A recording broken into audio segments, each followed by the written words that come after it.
ఆదికాండం 11వ అధ్యాయాన్ని మేము ప్రారంభించబోతున్నాం. ఇంతవరకు మనము 10 అధ్యాయాలను ధ్యానించగలిగాం. ఒక్కొక్క వచనము, ఒక్కొక్క పదాన్ని, ఒక్కొక్క వచనంలో దాగి ఉన్న ఆత్మీయ అర్థాన్ని వచనం వెంబడి వచనము ధ్యానముగా ఇంతవరకు మన ప్రయాణాన్ని సాగించాం. ఇప్పటికే అనేక నెలలైంది. నేర్చుకోవాలి అనే మనసు ఉండాలి, తపన ఉండాలి, ఆశ ఉండాలి. దేవుడు ఒక వ్యక్తికి ఎంతైనా నేర్పించగలుగుతాడు. బైబుల్ నేర్చుకునే విషయంలో మనము నిరంతర విద్యార్థిగా ఉండాలి. జీవితంలో ఎప్పుడు కూడా నాకంతా వచ్చు అటువంటి భావన రాకూడదు. కలిగిన వానికి ఎక్కువగా ఇవ్వబడుతుంది అని ప్రభు చెప్పాడు. అంటే ప్రభువా, నేను కలిగి ఉన్నాను, నాకు సరిపోదు, నాకు ఇంకా కావాలి అంటే దేవుడు తన వాక్యంలోంచి ఇంకా నేర్పిస్తాడు. నాకు తెలుసులే అటువంటి మనస్తత్వంలో ఉంటే మరి లేని వారికి ఉన్నది కూడా తీసివేయబడుతుంది. కాబట్టి చాలామంది బైబిల్ కాలేజ్కి వెళ్ళి, బైబిల్ స్కూల్స్కి వెళ్ళి 2-3 సంవత్సరాలంతా బైబిల్ ట్రైనింగ్ అంతా అయిన తర్వాత బయటకు వచ్చిన తర్వాత వాళ్ళ వైఖరి ఎలా ఉంటుందంటే, ఇక మాకంత తెలుసు, మాకన్నీ తెలుసు బాగా, మాకు ఎవరు చెప్పాల్సిన అవసరం లేదు. వేరే ఏ సేవకుడైనా వాక్యం చెబుతున్నప్పుడు అక్కడికి వెళ్ళి కూర్చోడానికి కూడా ఇష్టపడ్డు. ఎందుకంటే నాకు తెలుసు కదా, నేను ట్రైనింగ్ అయిపోయాను అంటే ఆ భావనలు ఉన్నప్పుడు వాళ్ళ మనసుని వాళ్ళు మూసివేస్తున్నారు. దేవా, నాకేమీ నేర్పించాల్సిన అవసరం లేదు అని. అందుకే ఈరోజు మన వెనస్డే మన ధ్యానము ఒక 2 నెలలు 3 నెలలు సాగదు. ఇది నిరంతర ప్రక్రియ. ఎందుకంటే బైబిల్ మొత్తం అంతా కూడా నేర్చుకోవడానికి చాలా ఏళ్ళు పడుతుంది. అఫ్కోర్స్ జీతకాలం కూడా సరిపోతుంది. కానీ ఏమైతే వేదాంత కళాశాలలో నేర్పించరో అవన్నీ కూడా ఈరోజు మరి ఇలాంటి బైబిల్ స్టడీ ద్వారా దేవుడు మీతో మాట్లాడబోతున్నాడు. హల్లెలూయా. సో ఏ బైబిల్ కాలేజ్లో కూడా నేర్పించినంత లోతుగా మరి ఈరోజు ఇలాంటి యొక్క క్లాసెస్లో దేవుడు మీకు నేర్పించబోతున్నాడు. And you are so blessed. ఆమేన్. సో ఈవెన్ నేను మీకు నేర్పిస్తున్నప్పటికీ నాకు అంతా వచ్చినటువంటి భావన నాకు లేదు. నాకు తెలిసినంతలో, నేను నేర్చుకున్నంతలో నేను మీకు బోధిస్తున్నాను. ఈ యొక్క విషయాలు వింటున్నప్పుడు దీన్ని ధ్యానిస్తున్నప్పుడు దేవుడు మీతో కూడా ఇంకా అనేక విషయాలు మీతో మాట్లాడతాడు. అందుకే మనము నిత్య విద్యార్థిగా ఉండాలి. హల్లెలూయా. ఈ నోట్స్ ఏమైతే ఉందో మీరు ఇంటికి వెళ్ళి ధ్యానిస్తుండగా దేవుడు ఎక్స్ట్రా ఇన్ఫర్మేషన్ ఇస్తాడు. దానిని మీరు డెవలప్ చేసుకుంటూ మీ కింది తరాలకి మీరు అందించేవారుగా ఉండాలి. హల్లెలూయా. సో 10th చాప్టర్స్ అయిపోయినాయి, 10 చాప్టర్స్ అయిపోయినాయి. ఇప్పుడు 11th చాప్టర్లోకి మనం ఎంటర్ అవుతున్నాం. సో 11వ అధ్యాయం, 10వ అధ్యాయం వరకు మేము ఏం ధ్యానించాము? 10th చాప్టర్లో నోవాహు ఒక కుమారుల ఒక వంశావళి అక్కడ మనం ధ్యానించాం. మరి ఓడలోంచి బయటకు వచ్చిన తర్వాత మరి నోవాహు ఒక ముగ్గురి కుమారుల నుండి అనేక జాతులు ఎలా ఉద్భవించాయి, అనేక దేశాలు ఎలా ఉద్భవించాయి, అనేక రాజ్యాలు, జనాంగాలు ఏ విధంగా నోవాహు కుమారుల నుంచి బయటకు వచ్చాయో, ఆ తర్వాత ఆ దినాలు వాళ్ళు ఎలా పిలువబడ్డారు, ఈరోజు ఆ ప్రదేశాలని ఏమని పిలుస్తున్నారు, ఆ దేశాలు ఏమని పిలువబడుతున్నాయి అనే విషయాల్ని మనము ఆ 10th చాప్టర్లో మనం నేర్చుకుందాం. సో ఆ లాస్ట్ క్లాస్లో ప్రజెంటేషన్ ద్వారా మీకు ఈజీగా గుర్తుండిపోవడానికి ప్రజెంటేషన్ ద్వారా మీకు ఆ విషయాలన్నీ కూడా మీకు నేర్పించాను. ఇప్పుడు 11వ అధ్యాయాన్ని మనం ధ్యానిస్తున్నాం. సో 10వ అధ్యాయంలో వాళ్ళందరూ కూడా అలాగా వంశాలు చూసాం. అండ్ 11వ అధ్యాయంలో వాళ్ళు ఏ విధంగా ముందుకు సాగారో మనం చూడబోతున్నాం. ఆదికాండం 11వ అధ్యాయం 1వ వచనం. భూమి ఎందంతటా ఒక్క భాషయు ఒక్క పలుకు ఉండెను. భూమి మీద అంతా కూడా ఒక భాష ఒక పలుకు ఉండెను అని రాయబడి ఉంది.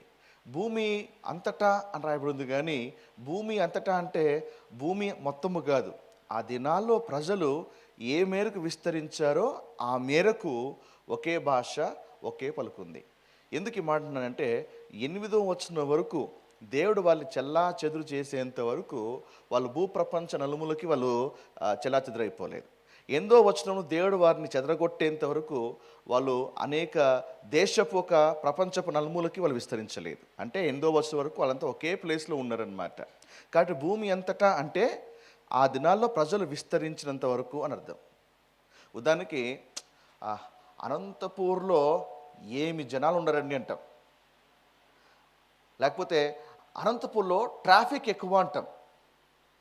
అనంతపురంలో ట్రాఫిక్ ఎక్కువ అని అర్థం ఏంటి? అనంతపురంలో అడుగున ట్రాఫిక్ అనా?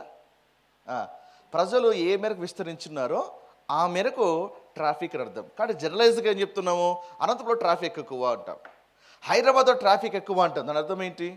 హైదరాబాద్లో ఉన్నటువంటి ప్రజలు ఏ మేరకు విస్తరించారో ఆ మేరకు ట్రాఫిక్ ఎక్కువ అని అర్థం. ద సేమ్ ఇది కూడా అలాంటిదే. భూమి అంతటా అంటే ప్రజలు ఆ దినాలు ఏ మేరకు విస్తరించారో ఆ దినం వరకు అనమాట. ఆమేన్. రైట్. ఒక్క భాష ఒక్క పలుకు అంటే ఒక భాష ఉంది, ప్రజలుకి ఒకే ఒక పలుకు ఉంది. అనగా లాంగ్వేజ్ అండ్ డైలెక్ట్ రెండు రకాలుగా ఉన్నాయి. సో ఆ దినాల్లో ఏ భాష ఉంది తెలియదు. ఆ దినాల్లో ఏ భాషతో దేవుడు వారితో మాట్లాడుతున్నాడో బైబిల్లో ప్రస్తావించబడలేదు. అసలు ఆదికాండం 1వ అధ్యాయంలోనే దేవుడు పలికెను అని రాయబడి ఉంది. ఆదికాండం 1వ అధ్యాయంలోనే పలికెను అనే పదం మీకు 10 సార్లు పైన కనపడుతుంది. దేవుడు పలుకగా ఆ ప్రకారమైన, పలుకగా ఆ ప్రకారమైన. అసలు ఏ భాషలో మాట్లాడినట్టు? అప్పుడు మానవుడే తయారు చేయబడలేదు, కానీ దేవుడు పలుకగా అని రాయబడి ఉంది. అర్థమైందా? సో పలుకగా అంటే ఏదైనా పలకాలంటే ఒక భాష కావాలి. చెప్పండి, ఎవరైనా భాష లేకుండా మాట్లాడగలుగుతాడా? దేవుడు పలికాడు అంటే ఏ భాషలో మాట్లాడినాడు? ఆ తర్వాత దేవుడు ఆదామును సృష్టించాడు. మీరు ఆదికాండం 1వ అధ్యాయంలో చూస్తే మనము మన పోలిక చొప్పున మన స్వరూపం మందు నలునను చెయ్యుదుము అని దేవుడు పలికాడు. అనగా దేవుడు మరి త్రియేక దేవుడు మాట్లాడుతున్నాడు. ఏ భాషలో తెలియదు. ఆ తర్వాత దేవుడు ఆదాం సృష్టించిన తర్వాత దేవుడు ఆదాంతో కూడా సంభాషిస్తున్నాడు. ఏ భాషలో? బైబిల్లో ప్రస్తావించబడలేదు. మరి ఈ తోట చెట్లో ఏ చెట్టు పండని తినొచ్చు, కానీ నేను చెప్పేటువంటి ఆ చెట్టు పండ్లు మాత్రము నీవు తినకూడదు అని చెప్పాడు. అప్పుడు ఏ భాషలో దేవుడు ఆదాంతో సంభాషించాడో కూడా తెలియదు. ఆ తర్వాత మరి ఆదాము హవ్వతో మాట్లాడుతూ ఉన్నాడు. నా ఎముకలో నా ఎముక, నా మాంసంలో నా మాంసము, నువ్వు నా నుండి తీయబడ్డావు కాబట్టి నువ్వు నారి అని పిలువబడతావు. అంటే ఆదాము హవ్వతో సంభాషిస్తున్నాడు. అది కూడా ఏ భాష కూడా ప్రస్తావించబడలేదు. ఆదికాండం 3వ అధ్యాయంకి వస్తే సర్పం రూపంలో సాతాను హవ్వతో మాట్లాడుతున్నాడు. ఏ భాష మాట్లాడాడో తెలియదు. హవ్వ కూడా స్పందిస్తూ సాతానుతో మాట్లాడుతూ ఉంది. అది ఏ భాష కూడా తెలియదు. 4వ అధ్యాయంలో ఆదాము హవ్వలు మరి కుమారులు కన్నారు, కయ్యను హేబేలు. వారు ఏ భాషలో మాట్లాడారో తెలియదు. కయ్యను హేబేలు కూడా మరి ఏ భాషలో మాట్లాడినారో కూడా తెలియదు. దేవుడు కయ్యంతో మాట్లాడుతున్నాడు, కానీ ఏ భాష కూడా స్పష్టంగా తెలియదు. అయితే ఒక భాష, ఈ భాష అని బైబిల్లో నేరుగా ఆ భాష పేరు ప్రస్తావించబడినప్పటికీ యూదుల ఒక అభిప్రాయం ఏంటంటే ఆ భాష ఏ భాష కాదు, అది హెబ్రీ భాష అని. సో ఈ హెబ్రీ భాష మనుషుని యొక్క మేధస్సు నుంచి పుట్టింది కాదు, అది దేవుని నుంచి కలిగినది అని మనం హెబ్రీ క్లాస్లో దాని గురించి మనం నేర్చుకున్నాం. ఆదికాండం 1వ అధ్యాయం 1వ వచనంలో బరాషిట్ బారా ఎలోహిం ఎట్ అని రాయబడి ఉంది. ఎట్ అంటే ఆలెఫ్ అండ్ టవ్. ఆలెఫ్ అంటే మరి హెబ్రీ అక్షరంలో మొదటి అక్షరము ఆలెఫ్, అండ్ టవ్ వచ్చేసి హెబ్రీ భాషలో చివరి అక్షరము టవ్. సో మొదటి అక్షరం నుంచి చివరి అక్షరము దాకా దేవుడు మొదట హెబ్రీ ఒక అక్షరములన్నీ కూడా దేవుడు సృష్టించి, ఆ అక్షరముల సముదాయముతో దేవుడు ఒక భాషను సృష్టించి, ఆ భాషలోనే దేవుడు సమస్తము పలికాడు, ఆ మూలముగానే సమస్తము కలిగెను అని యూదుల ఒక అభిప్రాయము, నమ్మకం కూడా. హల్లెలూయా. అందుకే Hebrew language is a God's language. అందుకే ఆ భాషలో ప్రతి అక్షరంలోనూ మర్మం ఉంది. ఆ భాషలో ప్రతి వంపులోనూ, ఆ అక్షరం ఒక ప్రతి వంపులోనూ కూడా మర్మం ఉంది. అండ్ అది ఒక గొప్ప మిస్టరికల్ లాంగ్వేజ్ అది.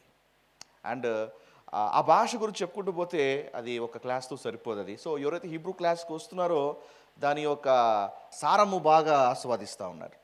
సో ఆ క్లాస్కి వస్తే మీకు అర్థమవుతుంది. హల్లెలూయా. సో ఒక్క భాష ఒక్క పలుకు ఉండెను. 2వ వచనం, వారు తూర్పున ప్రయాణమై పోవుచుండగా షినారు దేశమందొక మైదానము వారికి కనపడెను, అక్కడ వారు నివసించి. కాబట్టి నోవా సంతతి వారు ఓడలోంచి బయటకు వచ్చారు. ఆ ఓడ ఎక్కడ నిలిచింది? అరారాతు పర్వతం మీద నిలిచింది. ఆ ఎత్తైనటువంటి పర్వతంలో మీద ఉన్నటువంటి యొక్క ఓడలోంచి ఈ నోవా సంతానము బయటకు వచ్చారు. బయటకు వస్తూ వాళ్ళు తూర్పు దిక్కున ప్రయాణమై వెళ్తున్నారు. తూర్పు దిక్కున ప్రయాణమై వెళ్ళుట అనేది ఇంతకుముందు ఒకటి జరిగింది. ఎక్కడ చెప్పండి? మనం ఇదివరకు మన బైబిల్ స్టడీలో దాన్ని ధ్యానించాం. వీరికంటే ముందు ఒకరు తూర్పు దిక్కున ప్రయాణమై వెళ్ళాడు. Very good. కయ్యను తూర్పు దిక్కుకి ప్రయాణమయ్యాడు. ఆదాము కూడా ఏదైనా తూర్పు దిక్కున ఆయన ప్రయాణమే వెళ్ళినట్టుగా చూస్తూ ఉన్నాం. కాబట్టి వీళ్ళు కూడా తూర్పు దిక్కునే ప్రయాణమే వెళ్తున్నారు. అసలు ఎందుకు తూర్పు దిక్కు ఎన్నుకున్నాడు అనే విషయాన్ని ఇదివరకే అనేక క్లాసులు మీకు ఎక్స్ప్లెయిన్ చేశాను. తూర్పు దేనికి సాదృశ్యమో మీకు చెప్పాను. ఓకే, సో వీళ్ళు తూర్పు దిక్కున ప్రయాణమే వెళ్తున్నారు. అక్కడ ఏం రాయబడి ఉంది? వారు దిగిపోయాను అని నేను అన్నాను. ఎందుకు ఆ మాట దిగిపోయాను అంటే, వాళ్ళు ఎత్తైనటువంటి పర్వతాల మీద ఉన్నారు. ఆ తర్వాత దిక్కుంటూ సాగుతూ ఉండగా వాళ్ళకు ఒక పెద్ద మైదానం కనిపించింది, విశాలమైనటువంటి స్థలం కనిపించింది. దాని పేరు షీనారు అని రాయబడి ఉంది. అది షీనారు దేశము అని రాయబడి ఉంది. షీనారు దేశం అంటే ఏంటి? అది బబులోను రాజ్యం. పైన క్లాస్లో మీకు ఎక్స్ప్లెయిన్ చేశాను. షీనారు దేశం అన్నా, బబులోను అన్నా, బాబేలు అన్నా ఈ ప్రాంతం అంతా కూడా ఒకటే. ఈ ప్రాంతమే కదా నిమ్రోదు కట్టింది. నిమ్రోదు కట్టడం అంటే 7 పట్టణములలో ఈ పట్టణం కూడా ఒకటే. సో కాబట్టి బబులోను రాజ్యానికి పునాది వేసింది, బాబేలు రాజ్యానికి పునాది వేసింది. ఈ దేశము ఒక ఉనికి నిమ్రోదుతోనే ప్రారంభమైంది. సో ఆ ప్రాంతానికి వీళ్ళంతా కూడా కలిసి ఆ ప్రాంతంలో నివసించారట. హల్లెలూయా. నివసించి ఆ ప్రాంతానికి వెళ్ళిపోయి ఏం చేస్తున్నారు అక్కడ? 11వ అధ్యాయం 3వ వచనంలో, మనం ఇటుకలు చేసి బాగుగా కాల్చుదము రండని ఒకరితో ఒకడు మాట్లాడుకొనిరి. రాళ్లకు ప్రతిగా ఇటుకలు, అడుసుకు ప్రతిగా మట్టికీలు వారికి ఉండెను. ఆ ప్రాంతానికి వచ్చినాక వాళ్ళకు ఒక తలంపు వచ్చింది.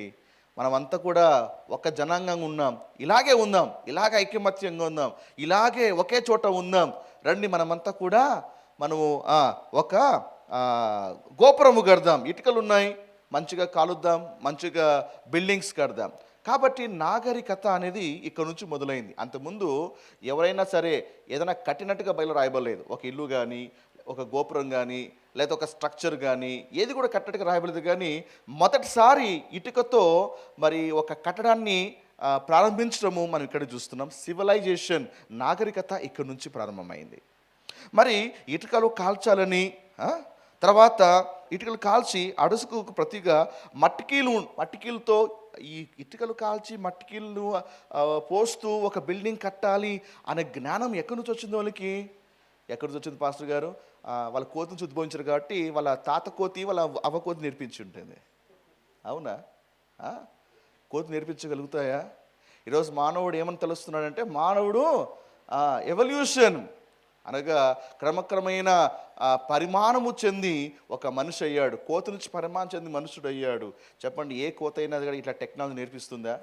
కోతి నుంచి వస్తే ఇలాగ వాడాలి, ఇటుక ఇలా కాల్చాలి, ఇటుక మధ్యలో ఇలాగ కీలు పోయాలి, ఇలాగ సిమెంట్ పెట్టాలి, ఇలాగ మట్టి పోయాలి, ఇవన్నీ నేర్పించగలుగుతుందా?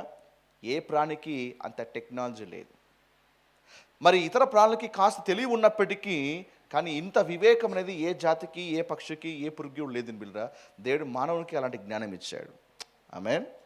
సో సివిలైజేషన్ ఇక్కడ నుంచి ప్రారంభమైంది. ఇక్కడ నుంచి మరి పట్టణాలు నిర్మించబడ్డం, గోపురాలు నిర్మించబడ్డం, రాజ్యాలు నిర్మించబడ్డం ఇక్కడ నుంచి మనం చూస్తూ ఉన్నాం. హల్లెలూయా. సో కాబట్టి సివిలైజేషన్ మనకు తెలిసి అతి ప్రాచీన సివిలైజేషన్ ఏంటి తెలుసు చెప్పండి? సివిలైజేషన్ సింధు నాగరికత. సో అది చాలా ఓల్డ్ సివిలైజేషన్. త్రవ్వకాల్లో కానీ సైంటిస్టులు అంత త్రవ్వకాల్లో తేల్చినటువంటి ఫలితం అంటే సింధు సివిలైజేషన్ చాలా ప్రాచీనటువంటి సివిలైజేషన్. ఇప్పటికీ ఆనవాళ్ళు మనం చూస్తూనే ఉన్నాం. సో ఆ సివిలైజేషన్ ఇక్కడ నుంచి మొదలైంది. ఆమేన్. 4వ వచనం, మరియు వారు మనము భూమి అంతటా చెదిరిపోకుండా ఒక పట్టణము ఆకాశం నంటూ శిఖరము గల ఒక గోపురమును కట్టుకొని పేరు సంపాదించుకొనుము రండని మాట్లాడు కొనగా, వాళ్ళంతా కూడా ఒక చోట గ్యాదర్ అయ్యి వాళ్ళు నిర్మించాలనుకున్నారు. కానీ ఆ నిర్మించాలి అనుకున్న దాని వెనకాల ఉద్దేశం ఏంటి? మన భూమి అంతా చెదిరిపోకుండా ఉండాలి. మనం ఒకే చోట ఉందాం. చెదిరిపోవడం ఎందుకు? కలిసికట్టుగా ఉందాం. చెప్పండి, దేవుని ప్లాన్ అదే, దేవుని సంకల్పం అదా? మరి దేవుని సంకల్పం ఏంటి? దేవుని ప్లాన్ ఏంటి? మీరు విస్తరించండి, మీరు ఫలించండి, అభివృద్ధి పొందండి, విస్తరించండి, భూమిని లోపరుచుకోనండి. అది దేవుని యొక్క సంకల్పం. కానీ వీళ్ళు దేవుని ప్లాన్కి ఆపోజిట్గా వీళ్ళు వెళ్ళి మనము విస్తరించుకోకుండా చెదిరిపోకుండా ఒకే చోట ఉందాం అని వాళ్ళు మాట్లాడుకుంటున్నారు. They are acting against the will of God.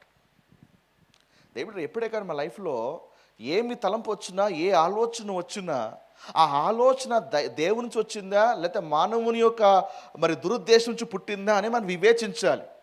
కొన్నిసార్లు ప్లాన్స్ మంచిగా ఉండొచ్చు, కానీ అన్ని ప్లాన్స్ కూడా అది దేవుని నుంచి వచ్చినవి కాకపోవచ్చు. అని చూడడానికి వినడానికి అమోఘంగా అనిపించవచ్చు, కానీ అది దేవుని ప్రణాళికలో ఉందా, దేవుని ఆలోచనలో ఉందా చెక్ చేసుకోకపోతే మనం నష్టపోయేటువంటి ప్రమాదం ఉంది. మనమంతా కూడా చెదిరిపోకుండా ఒకే చోట ఉందాం, ఈ మాట వినడానికి చాలా అద్భుతంగా ఉంది, కానీ దేవుని ప్రణాళిక అది కాదే. ఈరోజు మనుషులు కానీ లేకపోతే వ్యక్తులు కానీ లేకపోతే సేవకులు కానీ లేకపోతే ఎవరైనా కానీ కాక ఎవరైనా వచ్చి ఏ సలహాలను ఇచ్చినా కూడా ఆ సలహాలు మంచిగా అనిపించవచ్చు, కానీ అది దేవునికి ప్లాన్లో ఉన్నా లేదా మీరు చెక్ చేసుకోకపోతే వినడానికి బాగానే ఉన్నాయి కదా అని అడుగు ముందుకేస్తే మన పతనమయ్యేటువంటి అవకాశం ఉంది. హల్లెలూయా. చూడడానికి మంచిగా అనిపించవచ్చు, వినడానికి మంచిగా అనిపించవచ్చు, కానీ ఒకసారి ఆలోచించాలి, దేవుడు నీతో ఏం చెప్పాడు అది చేయడం చాలా ప్రాముఖ్యమైంది. హల్లెలూయా. కాబట్టి ఏమన్నారు? చెదిరిపోకుండా పట్టణమును ఆకాశం అంటూ శిఖరము గల ఒక గోపురమును కట్టుకొని, శిఖరమును ఆకాశం అంటూ శిఖరము పట్టణము కడతారంట. రెండవది ఏం కడతారంట? ఆకాశం అంటూ సరే పట్టణం కట్టుకుంటే పట్టణము కట్టేసి ఊరుకుండొచ్చు కదా. మానవుడి ఆశ చావులే. పట్టణం కట్టడంతో పాటు మనం కుడి ఎడము కాదు, మనము కింద నుంచి పైకి కూడా వ్యాపిద్దాం. ఆకాశం అంటూ గోపురము కడదాం. వాళ్ళ దురుద్దేశము ఏంటో ఇక్కడ మనకు అర్థమవుతుంది. ఆకాశం అంటూ గోపురం కడదాం. ఎందుకు ఆకాశం అంటూ గోపురము కట్టడానికి నిర్ణయించుకున్నారు? వాళ్ళకి ఆ థాట్ ఎందుకు వచ్చింది? కారణం ఏంటి అంటే అప్పటికే నిమ్రోదు ఒక సంస్కృతిని ప్రవేశపెట్టాడు, ఒక విషపు సంస్కృతిని, ఒక చెడు బీజాన్ని నాటాడు, బాబిలోనియన్ రిలీజియన్ని ఒకటి స్థాపించాడు. సో నిమ్రోద్ గురించి నేను మాట్లాడుతున్నప్పుడు వాడు ఎలాంటి తప్పుడు మతాన్ని స్థాపించాడు, ఎలాంటి తప్పుడు కల్చర్ని వాడు స్థాపించాడో, సెమిరామిస్ ఏ విధంగా ప్రజలను చెడగొట్టిందో ఆ నిమ్రోద్ ఒక టాపిక్ వచ్చినప్పుడు మీకు ఎక్స్ప్లెయిన్ చేశాను. కాబట్టి వాళ్ళ ప్రకారంగా, వాళ్ళ రిలీజియస్ బిలీఫ్స్ ప్రకారంగా సూర్యుడు ఎవరు? నిమ్రోద్, బయలుదేవత. సెమిరామిస్ వచ్చి చంద్రదేవత. కాబట్టి వీళ్ళకి భావన ఏమంటే ఈరోజు మన దగ్గర సూర్యుడు చంద్రుడు అనగా మన మమ్మీ డాడీ లేరు, నిమ్రోద్ సెమిరామిస్ లేరు. వాళ్ళు ఎక్కడున్నారు? ఇప్పుడు ఆకాశంలో ఉన్నారు. ఈవెన్ వాళ్ళ కుమారుడు కూడా మన మధ్య లేడు, అతను కూడా ఆకాశంలో ఉన్నాడు. కాబట్టి మనం ఇక్కడ కాదు, మనం ఉండాల్సింది మనం అక్కడ ఉండాలి అని ఆకాశంలోకి ఎక్కిపోవడానికి ప్రయత్నిస్తున్నారు. ఆకాశం అంటూ ఒక శిఖరము కడదాము, అక్కడ వెళ్దాము, అక్కడ చేరుకుందాం, అక్కడ వాళ్ళతో పాటు ఉందాము, వాళ్ళకి రాలేరు కాబట్టి మనమే అక్కడికి వెళ్దాం అనేటువంటి ఒక దురుద్దేశముతో మానవుడు గోపురం కట్టడానికి ప్రయత్నిస్తున్నాడు. వాడికి అర్థం కాని విషయం ఏమంటే ఆకాశం అంటూ గోపురం కట్టగలుగుతామా? ఇంపాసిబుల్. ఈరోజు ప్రపంచంలో ఎత్తైనటువంటి టవర్స్ ఏంటి చెప్పండి? బుర్జ్ ఖలీఫా దుబాయ్లో ఉంది, అది ఇప్పుడు అదే హైయెస్ట్. కింద చూస్తే అబ్బో ఎంత పెద్ద బుర్జ్ ఖలీఫా, ఎంత పెద్దగా ఉందని అనుకుంటాం, కానీ దాని పైకి ఎక్కిన తర్వాత అర్థమవుతుంది మనం ఎక్కింది ఒక అడుగు కూడా లేదని అనిపిస్తుంది కదా. ఆకాశమున సింహాసనము, భూమిన పాదపీఠము అని ప్రభు చెప్పాడు. భూమి అన్న పాదపీఠం అయితే ఆయన పాదపీఠంలో ఈ బుర్జ్ ఖలీఫా అయితే చెప్పండి. నాకు తెలిసి ఆయన కాలు ఒక చిన్న వేల్లో ఒక 5% కూడా ఉండదేమో బహుశా. ఏమండి, రేణు కూడా ఉండదని చెప్పచ్చు ఇంకో మాట. సో ఆ మాత్రమే బుర్జ్ ఖలీఫా ఉంటే పాదపీఠం ఎంత ఉంటే ఇంకా సింహాసనం ఎంత పెద్దగా ఉండాలి? సింహాసనం ఎంత పెద్దగా ఉంది, సింహాసనం మీద ప్రభు కూర్చున్నాడు, ఇంకా లేస్తే ఇంకా ఆయన ఎంత పెద్దగా ఉంటాడు కదా. వీళ్ళేమో ఆకాశం అంటూ గోపురం కడతా అంటున్నారు. ఆకాశ మహాకాశం నిన్ను పట్టజాలు అని ప్రభు చెప్పాడు. దేవుడు అంత గొప్పవాడు. ఆకాశ మహాకాశాలు అంటే మనకు తెలిసిన ఆకాశాలు కొన్నే, మూడవ ఆకాశం అని పౌలు చెప్తే ఓహో ఆకాశాలు 3 ఉన్నాయని అర్థమైంది, ఇంకా ఎక్కువ ఆకాశాలే ఉన్నాయి. అలాంటి ఒక ఎత్తైన చోటుకి వీళ్ళు గోపురం కట్టడానికి నిర్ణయించుకున్నారు. ఎందుకు? వాళ్ళ దేవతల వద్దకు వెళ్ళడానికి. దేని ప్రణాళికనా? మీరు కుడి ఎడమకు విస్తరించండి అంటే వీళ్ళు ఎలా విస్తరిస్తున్నారు? కుడి ఎడమకు కాదు, మన కింద నుంచి పైకి విస్తరిస్తాం. దేవుడు ఒకటి చేయమంటారా అంటే వీళ్ళు ఇంకోటి చేస్తూ ఉన్నారు. దేవుడు లెఫ్ట్ నుండి రైట్కి వెళ్ళమంటే మనం లెఫ్ట్ నుండి రైట్కి వెళ్ళాలి, కానీ రైట్ నుండి లెఫ్ట్కి వెళ్ళకూడదు. ఇక్కడ మీకు ఒబీడియన్స్ గురించి ఒక చిన్న కథ చెప్తాను. విధేయత అంటే ఏంటంటే చెప్పిన పని చెరపకుండా, మార్పు చేయకుండా ఖచ్చితంగా అమలు పరచడమే విధేయత. నాకు చిన్న ఎగ్జాంపుల్ చెప్తాను. ఎన్నోసార్లు నా ప్రసంగంలో చెప్పి ఉంటాను, ఇంకోసారి దాన్ని నెంబరు వేసుకుందాం. ఒకవేళ ఒక యజమానుడు తన దాసుడితో ఏమంటాడంటే ఇళ్ళకి కసువు కొట్టు అని చెప్తాడు. ఏమంటాడు? ఇళ్ళకి కసువు కొట్టు అని చెప్పి వెళ్ళిపోతాడు. దాసుడు ఏం చేస్తాడు? ఇప్పుడు మొదట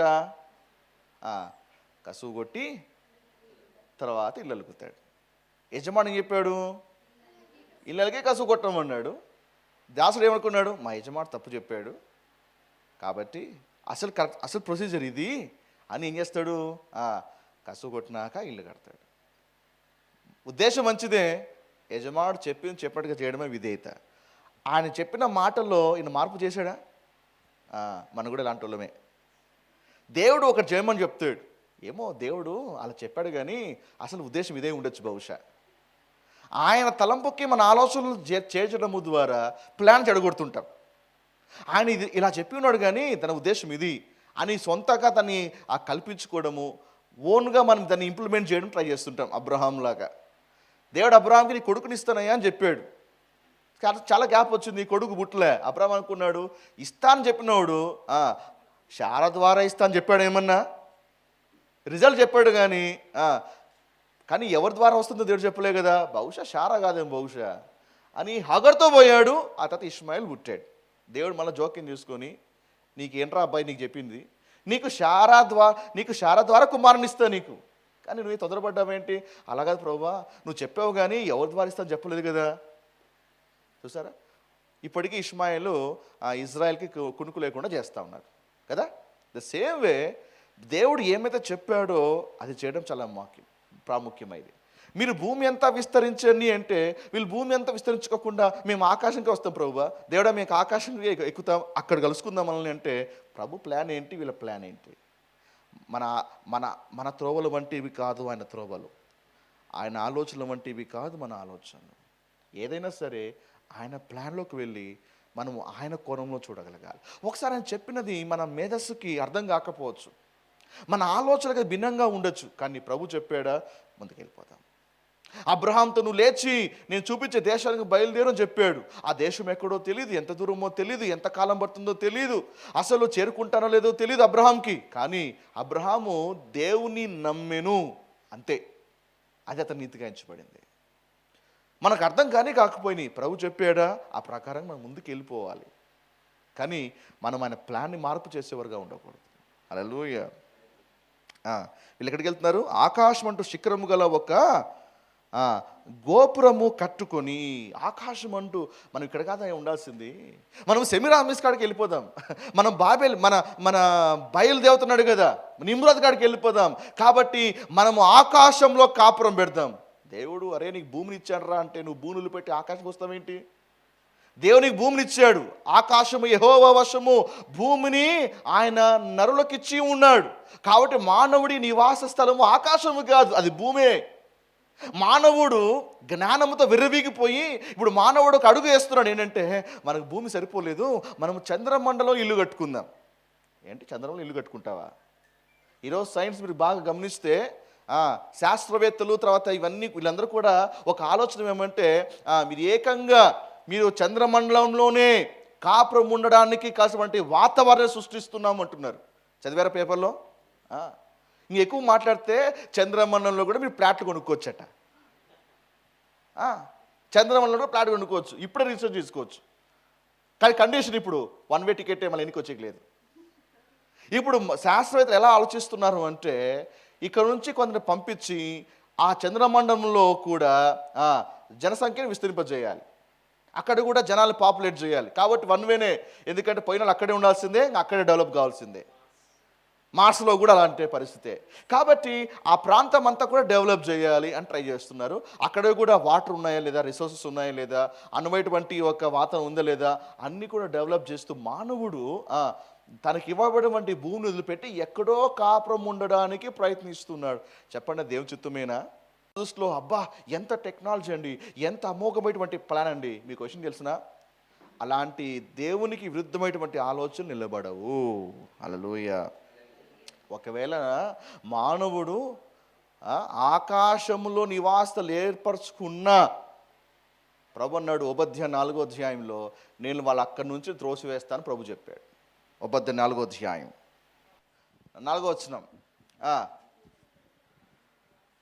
పక్షిరాజు గూడంతా ఎత్తైన నివాసము చేసుకొని నక్షత్రములలో నీవు దాన్ని కట్టినను.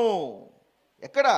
నివాసమును నక్షత్రములో కట్టినను, అచ్చటి నుండి నేను నిన్ను కిందికి పడవేతును, ఇదే యెహోవా వాక్కు. అరే, నువ్వు కాలనీలు స్థాపిస్తున్నావేమో, నేను ఖచ్చితంగా కూల్చేస్తా. ఎందుకంటే నేను నీకు ఇచ్చింది భూమినే కానీ ఆకాశము కాదు, నీకు ఇచ్చింది భూమినే కానీ వేరే గ్రహాలు కాదు. ఉన్న గ్రహంలో ఉండుకోకుండా పక్క గ్రహం ఎందుకురా నీకు అని దేవుడు దాన్ని కూల్చివేస్తాను అని ప్రభు ముందుగానే చెప్పాడా? పాప మనోళ్ళకి ఆ సంగతి తెలియక శాస్త్రవేత్తలు వేరే గ్రహంలో ఉండడానికి ట్రై చేస్తున్నారు. దానికి లక్షల కోట్లు ఖర్చు పెడతారు. అసలు ఉండగలుగుతామా లేదా, మనము ఆడ నివసించగలుగుతామా లేదా, అక్కడ డెవలప్ అవుతామా లేదా అని దాని కొరకు ఎన్నో కోట్లు ఖర్చు పెడుతున్నారు. వాళ్ళు నాకేం తరాసు పెడితే, ఒరే 100 రూపాయలు ఇరా, నీకు మంచి బయలు కొని పెడతా, దాంట్లో ఉపధ్యాయం 4వ వచనం చూపిస్తా. దానికి కోట్లు ఎందుకు ఖర్చు పెడతావు? ఒక 100 రూపాయలు ఖర్చు పెడితే నీకు ఆన్సర్ వచ్చేసింది, అంతేనా? అయిపోయా, సింపుల్. హల్లెలూయా. దానికి కోట్లు ఖర్చు పెట్టడమా? మహాజ్ఞానంతో ఉన్నటువంటి గ్రంథాన్ని చదివితే దేవుడు ముందుగానే తన చిత్తాన్ని బయలుపరిచాడు.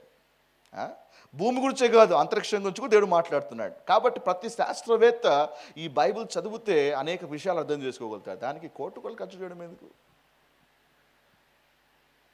అంతరిక్షానికి వెళ్ళిపోతే అక్కడ గ్రావిటేషనల్ ఫోర్స్ ఉండదు, భూ ఆకర్షణీయమో పనిచేయదు. ఈవెన్ అక్కడ కన్నీళ్ళు కూడా కార్చలేమంట. కన్నీళ్ళు ఒకవేళ కార్చినా కూడా ఆడ గడ్డ కట్టిపోతుంది. అర్థమవుతుందా? అంటే you cannot shed your tears. కన్నీళ్ళు కూడా కార్చలేవు. ఇంకా అక్కడ ఏదైనా రాయాలన్నా కష్టమే. ఎందుకంటే రాయాలనుకున్నా ఇంకో కింది కాదు, పైకి ఫ్లోట్ అవుతూ ఉంటుంది. అర్థమైందా? సో కాబట్టి ఈ యొక్క పెన్ను ఆడ పనిచేయదు. అంతరిక్షములో రాయడానికి, పెన్ను కనుక్కోవడానికి కోట్లు ఖర్చు పెడతారంట. ఒక పెన్సిల్ తీసుకుపోతే అయిపోదా? Simple logic. ఒక పెన్సిల్ తీసుకుపోతే అయిపోయా. అర్థమైందా? దానికి అంతరిక్షంలో రాయడానికి ఒక పెన్ను కనుక్కోవడానికి కోట్లు ఖర్చు పెడతాడు. Simple logic. దేవుడు చాలా విషయాలు చాలా సింప్లిఫైగా చెప్పాడు, మనమే కాంప్లికేట్ చేసేసుకుంటున్నాం.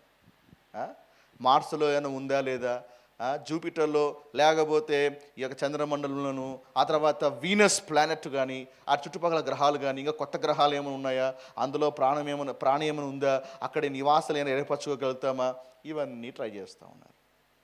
ఇక్కడ విస్తరించుకోకుండా అక్కడ విస్తరించడానికి ప్రయత్నం చేస్తున్నారు. చెప్పండి, వర్కౌట్ అవుతుందా? కాదు. అందుకే ప్రభు అంటాడు, నేను వాళ్ళు చూసి నవ్వుతున్నానని ప్రభు అంటాడు. వాళ్ళు చూసి నేను నవ్వుతున్నాను, జ్ఞానుల జ్ఞానము నేను శూన్యపరుస్తాను ప్రభు మాట్లాడుతున్నాను. హల్లెలూయా. కానీ వీళ్ళు గోపురం కట్టగలిగారా? వాళ్ళ ఉద్దేశం వెనకల, వాళ్ళ ఆలోచన వెనకల దురుద్దేశం ఏంటో మనం చూస్తూనే ఉన్నాం. ఫస్ట్ పట్టణం కడతారంట, నెక్స్ట్ గోపురం కడతారంట. గోపురం కట్టినాక అసలు ఉద్దేశం ఏంటి? పేరు సంపాదించుకుందాము. అబ్బా, ఏం సంపాదించుకోవాలంట? అది కథ.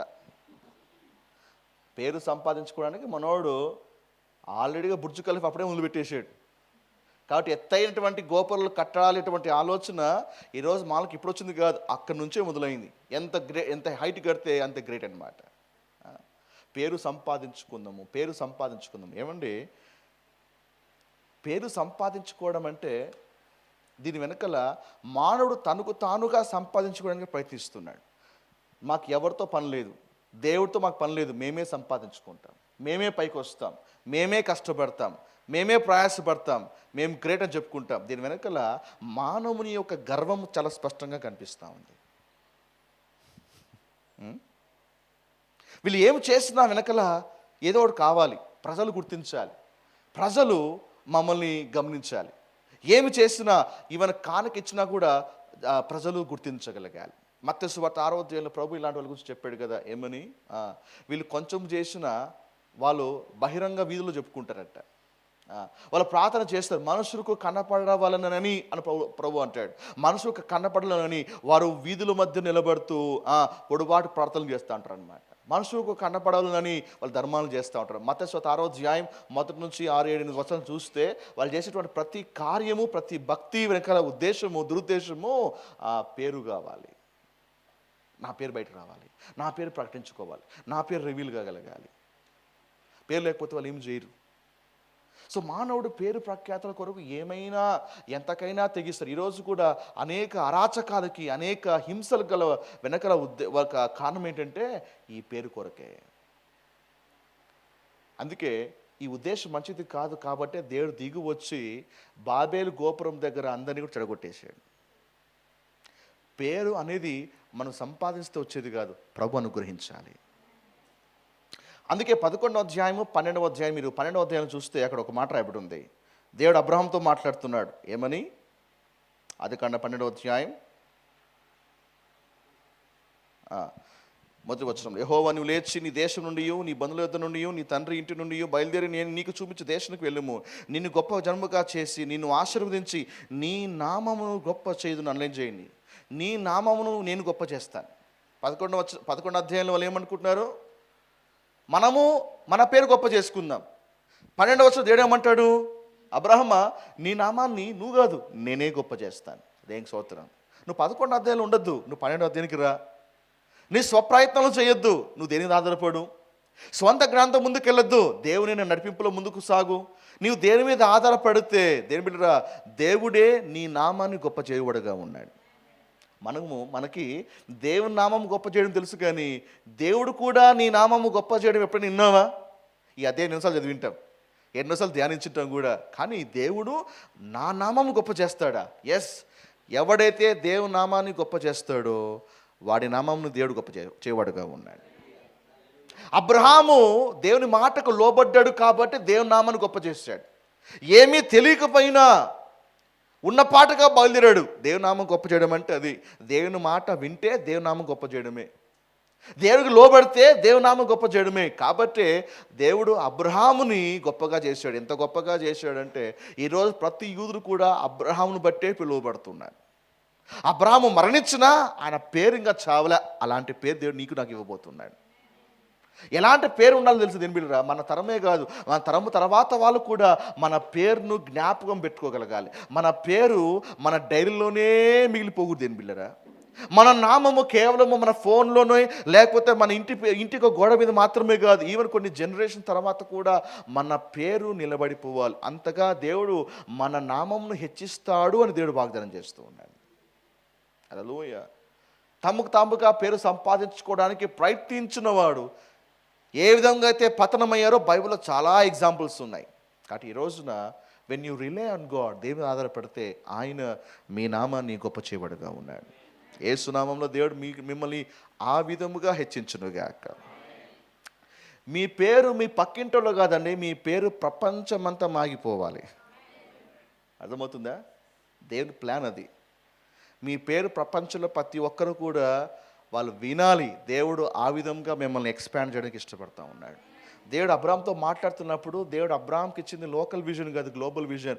నీ నామం గొప్ప చేతును అంటే ఏం లేదు అబ్రహమా, నీవు ఇంతవరకు నీ భార్యకి మాత్రమే నీ పేరు తెలుసు, కానీ ఏమంటే ఈరోజు నీ ఊళ్ళందరికీ నీ పేరు తెలుస్తుంది అని చెప్పాడా? లేదు.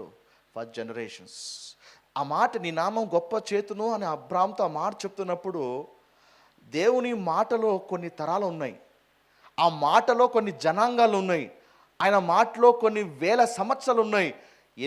ఎంతో దూరముగా వెళ్ళి దేవుడు ఆలోచిస్తూ నీ నామం గొప్ప చేస్తానని ప్రభు చెప్పాడు. ఏం స్తోత్రం. ఇంకో విషయం చెప్పనా, దేవుడు నీ నామాన్ని గొప్ప చేస్తే ఈ ప్రపంచంలో ఎవడు నీ నామాన్ని వాడు పాడు చేయలేడు. దేవుడే హెచ్చిస్తే ఎవడు ఈ ప్రపంచంలో కిందికి లాగలేడు కూడా. దేవుడే నేను పైకి లేపితే ఎవడు కూడా నేను పట్టుకోలేడు, నేను పాడు చేయలేడు. పాస్టర్ గారు నీకు తెలుసా, వాడు నా పేరంతా పాడు చేస్తాడు పాస్టర్ గారు. ఎస్, దేవుడు హెచ్చిస్తే ఎవడు కూడా నీ పేరు పాడు చేయలేరు. యేసయ్య జీవించిన దినాల్లో యేసు మీద కూడా చాలా బురద జల్లారు. యేసును వడ్రంగి వాడన్నారు, వడ్లవాడన్నారు, యేసయ్యను దయ్యులు పట్టిన వాడన్నారు, యేసయ్యను మరియ కుమారుడు అని వ్యంగ్యంగా మాట్లాడారు, మతి స్థిమితము లేదని చెప్పారు. యేసుని ఇంకా రకరకాలుగా ఆయన మీద నిందలు వేశారు. ఈవెన్ చనిపోయిన తర్వాత కొన్ని సంవత్సరాల తర్వాత కూడా యేసుకి మగ్దలేని మరియకు కూడా సంబంధం అంటుకట్టారు. బట్ స్టిల్ ఈ రోజున ఇప్పటికీ మన ప్రభు పరిశుద్ధుడిగా ఆరాధించబడతా ఉన్నాడు. తాత్కాలికంగా వాళ్ళు బురద చల్లే ప్రయత్నము చేస్తూ ఉన్నప్పటికీ దేని బిళ్ళరా, యేసయ్య ఎవరిని మీద అటాక్ చేయలేదు. నన్ను ఎందుకు ఇలా అన్నావు, ఎందుకు ఇలా చేసావు, నేను ఎలా కనపడుతున్నా నీకు అని ఎవరి మీద అటాక్ చేయలేదు. ఆయన ఎవరు ఏమన్నా కూడా ప్రభు స్పందించలే. ఎందుకంటే యేసయ్య తన జీవితాన్ని తండ్రి చేతిలో పెట్టాడు కాబట్టి. తను వచ్చిన పని ఏంటి, ఫినిష్ చేశాడు, రికార్డు తండ్రి ఎదురు పెట్టాడు, సమాప్తమైంది, గాడ్ ఇట్ ఈస్ ఫినిష్డ్ అని చెప్పాడు, అయిపోయింది, తన దగ్గర నిలబడ్డాడు, అయిపోయింది. తండ్రి అన్ని నామముల కన్నా పై నామముగా నామాన్ని హెచ్చించాడు. ప్రపంచం ఇప్పుడు కూడా యేసు నామం అంటే మోకరిస్తుంది. కాబట్టి ఎవరైనా సరే మీ పేరు మీద ఎవరైనా అటాక్ చేస్తున్నప్పుడు, మీ ఫేమ్ని, మీ యొక్క పరువు ప్రఖ్యాతుల్ని మంట కలిపే ప్రయత్నాలు చేస్తున్నప్పుడు, వాళ్ళని మీరు అటాక్ చేస్తే ఇంకా పరిస్థితి అధ్వానంగా మారుస్తారు. కాబట్టి దాన్ని గెలకండి, దాన్ని రియాక్ట్ కాకండి. Let people talk. బట్ సమయము మన యథార్థత ఏంటో బయలుపరుస్తుంది, సమయము మనం ఏంటో కూడా రివీల్ చేస్తుంది. యేసయ్యలాగా మనం తండ్రి చేతిలాగా అప్పగించుకుంటే ఆయన మనల్ని హెచ్చించువాడుగా ఉన్నాడు. హల్లెలూయా చెప్పండి. ఆదికాండం 11వ అధ్యాయంలాగా ఉందామా, లేకపోతే 12వ అధ్యాయంలో అబ్రహాములే ఉందామా? మనకు 12వ అధ్యాయం బెటర్ కదా. హల్లెలూయా, praise the Lord, praise God. 5వ వచనం, యెహోవా నరుల కుమారులు కట్టిన పట్టణమును గోపురమును చూడ దిగి వచ్చెను. ఈ యొక్క వచనంలో 2 ప్రశ్నలు ఉన్నాయి. ఆ 2 ప్రశ్నలకి మనం జవాబు ఇవ్వాలి. దేవుడు నరులు కట్టినటువంటి ఆ పట్టణమును చూడ్డానికి దిగి వచ్చాడు అని రాయబడి ఉంది. ఏమంటే దేవుడు సర్వాంతర్యామి కదా, ఆయన సర్వవ్యాప్తి అయి ఉన్నాడు. వాళ్ళు చూడ్డానికి అదేమైనా దిగి రావాలా, అక్కడి నుంచి కనపడదా? బహుశా దేవుని సైట్ ఏమైనా కొంచెం వరకే ఉందా, ఆయన కదృష్టి కొంచెం వరకే ఉందా? ఆయన సమస్తము చూడగలుగుతాడు. ఆమెన్. మానవుని చూపు వంటిగా దేవుని చూపు, మన చూపు కొంతమేరకే, ఆ తర్వాత సనిగిల్లిపోతుంది. కానీ దేవుని చూపు ఎంత స్పష్టమైనదంటే, ఆకాశం ఎక్కినా ఆడ నువ్వు కనపడతావు, ఆయనకి నువ్వు కనిపిస్తావు. సముద్రము పాతలో దిగిపోయినా కూడా, నువ్వు ఎక్కడ దిగిపోయినా కూడా దేవునికి నువ్వు స్పష్టంగా కనిపిస్తావు. ఆయన దృష్టికి మరుగైనది ఏది కూడా లేదు. ఆమేన్. ఆయన దృష్టికి మరుగైనది ఏది కూడా లేదు. హెబ్రీ 4వ అధ్యాయం 13వ వచనంలో రాయబడింది కదా, ఏమని? ఆయన దృష్టికి కనబడని స్పష్టం ఏది కూడా లేదు. అంటే అన్నీ స్పష్టంగా కనపడుతున్నాయి. మళ్ళీ అలాంటి దేవుడు దానికోసం దిగి రావడం ఏంటి? మొదటిది దిగి వచ్చాడు అంటే దాని అర్థం ఏంటంటే, ఏమిట్రా సర్వాంతర్యాన్ని దిగి వచ్చాడు అంటే మరి ఆయన కనపడలేక కాదు. ఆయన దిగి వచ్చుట అంటే ఒక దృశ్య రూపంలో దిగి వచ్చుట. ఈవెన్ నిర్గమకాండము 3వ అధ్యాయం 8వ వచనంలో కూడా దేవుడు మోషేతో మాట్లాడుతున్నాడు. దేంట్లోంచి? మండుచున్న అగ్నిపదులోంచి దిగి వచ్చి మాట్లాడుతూ, అయ్యా నేను వారిని పాలు తేలు ప్రవహించే దేశంలోకి వారిని నడిపించుటకు దిగి వచ్చి ఉన్నాను అనగా ఒక దృశ్య రూపంలో దిగి వస్తున్నాడు. సర్వంతర్యామి, కానీ ఎప్పుడు దేవుడు అగపడినా కూడా ఒక ఆకారంలో అగపడుతున్నాడు, ఒక దృశ్య రూపంలో అగపడుతున్నాడు. అలాంటి టైంలో ఆయన దిగి వచ్చెను అనే పదాన్ని వాడుతున్నాడు. హల్లెలూయా, ఎస్. నెక్స్ట్, చూచుటకు అని రాయబడి ఉంది. అంటే కన్ను కనిపించట్లేదా? అవి కనిపిస్తున్నాయి. చూచుట అంటే అర్థం ఏమంటే భౌతికమైన దాన్ని వీక్షించుటకు కాదు, కనిపించే దాన్ని గమనించడానికో పరిశీలించడానికో అని అర్థం ఇవ్వట్లేదు. చూచుటకు దిగి వచ్చెను. చూచుట అంటే కనిపించేది అనగా బాహ్యపు నేతలు చూడడానికి దిగి వచ్చినట్టు కాదు. ఉదాహరణ చెప్తా, చిన్న ఎగ్జాంపుల్. ఏమండి, మా పాపకి ఒక మంచి సంబంధం చూడండి అంటాం. దాని అర్థం ఏంటి? సంబంధం చూడండి అని అర్థం ఏంటి? బాహ్య నేతలతో చూడమనా? చూడండి అంటే దాని గురించి బాధ్యత తీసుకోనండి అని అర్థం. మా అబ్బాయికి ఏదైనా ఒక మంచి ఉద్యోగం చూడండి సార్ అంటాం. ఉద్యోగం చూడండి అంటే ఏంటి? ఆ విషయమై మీరు రెస్పాన్సిబిలిటీ తీసుకోండి, బాధ్యత తీసుకోనండి, దాని విషయమై మీరు ఏమైనా చెయ్యండి అని అర్థం ఇచ్చడానికి మనం ఆ పదాన్ని వాడతాం. అంతేగాని చూడండి అంటే అది కాదు. ఇంగ్లీష్లో అప్పుడప్పుడు మాట్లాడుతూ ఐసీ అంటాం. దాని అర్థం ఏంటి? ఐసీ అంటే ఏంది? ఎవరైనా ఎవరైనా ఏమైనా చెప్తున్నాడు అనుకోండి, ఓ ఐసీ అంటాం. అని అర్థం ఏంటి? ఐసీ అంటే ఏంది? నువ్వు చూస్తూనే ఉన్నావుగా అంటే అదొక నువ్వు కళ్ళు మూసుకున్నావనా? ఓ ఐసీ అంటాం. దాని అర్థం ఏంటి? అర్థమైందా? అలంకార భావంలో చెప్పబడుతుంది అది. ఇది సేమ్ ఇక్కడ కూడా చూచుటకు దాని అర్థం ఏమంటే, అబ్బా బిల్డింగ్ ఎంత బాగా కట్టారు ఇది, ఓహో ఇన్ని స్టోరీస్ ఉన్నాయా, ఎంత అద్భుతమైన నిర్మాణం ఇది అని ఆ స్ట్రక్చర్ చూడడానికి దేవుడు దిగి రాలేదు. అక్కడ చూచుట అంటే దాని విషయమై ఏమైనా చేయుటకు బాధ్యత కలిగి రావటం అని అర్థం అనమాట. సంథింగ్ ఏదో చెయ్యాలి అక్కడ అని అర్థం వస్తుంది. అందుకే దేవుడు స్వయముగా దిగి వచ్చి దాన్ని చూస్తున్నాడు. దాని అర్థం ఏమంటే దాని పట్ల ఏమైనా చెయ్యాలి అనే భావన ఇక్కడ మనకు కనిపిస్తూ ఉంది. ఆమేన్. అందుకే బైబిల్లో మనం చదివేటప్పుడు అది ఏ రూపంలో రాయబడింది, అలంకార రూపంలో రాయబడిందా, వాస్తవిక రూపంలో రాయబడిందా అని దాన్ని ఎగ్జామిన్ చేయాలి. ఒకసారి అలంకార రూపంలో ఉన్నది మనం వాస్తవంగా చూస్తాం, ఒకసారి వాస్తవికంగా రాయబడింది మనం అలంకారంలో ధ్యానిస్తుంటాం. అందుకే బైబిల్ మెడిటేషన్ చాలా కేర్ఫుల్గా చేయగలగాలి. ఏ రూపంలో రాయబడింది, అక్కడక్కడ అలంకార రూపం కూడా రాయబడుతుంది. సో టైపాలజీలో రాయబడిందా, లేకపోతే ఇల్లస్ట్రేషన్ రూపంలో రాయబడిందా, ఏ ఒక్క సందర్భంలో రాయబడిందో దాన్ని ఎగ్జామిన్ చేస్తే అనేక అనుమానాలన్నీ కూడా నివృత్తి అవుతాయి. హల్లెలూయా, praise Lord. Are you blessed? 11వ అధ్యాయం 6వ వచనం. అప్పుడు యెహోవా, ఇదిగో జనము ఒకటే, వారికందరికీ భాష ఒకటే, వారు ఈ పని ఆరంభించి ఉన్నారు, ఇక మీదట వారు చేయదలుచు ఏ పని అయినను చేయకుండా వారికి ఆటంకమేమీ ఉండదు. ప్రభు అంటున్నాడు వాళ్ళకి ఆటంకమే ఉండదు. ఎందుకు చెప్పండి? ఎవరికి ఆటంకం ఉండదంటే ఎవరైతే ప్రజలు ఏక మనస్సుతో ఒకే ఆలోచనతో ఐకమత్యం ఎక్కడైతే ఉంటుందో వాళ్ళకి ఎలాంటి ఆటంకం ఉండదు. ప్రభు అంటున్నాడు ఇక్కడ ఏమని? జనం ఒకటే, వారందరి భాష ఒకటే. సో వాళ్ళంతా కూడా ఐకమత్యంలో ఉన్నారు. కాకపోతే ఈ యూనిటీ నెగటివ్ పర్పస్తో ఉంది, నెగటివ్ ఆలోచనలతో కూడి ఉన్నారు. నెగటివ్ అయినా పాజిటివ్ అయినా ఎక్కడైతే యూనిటీ ఉంటుందో దాన్ని చెడగొట్టేకి ఎవరికి అసాధ్యము. అందుకే ద పవర్ ఆఫ్ యూనిటీ ఏంటో ఇక్కడ రాయబడతా ఉంది. యేసు కూడా న్యూ టెస్టమెంట్లో పదే పదే ఈ ఐక్యత ఒక ప్రాముఖ్యతను గట్టిగా చెప్తున్నా ప్రజలకు అర్థం కావట్లేదు.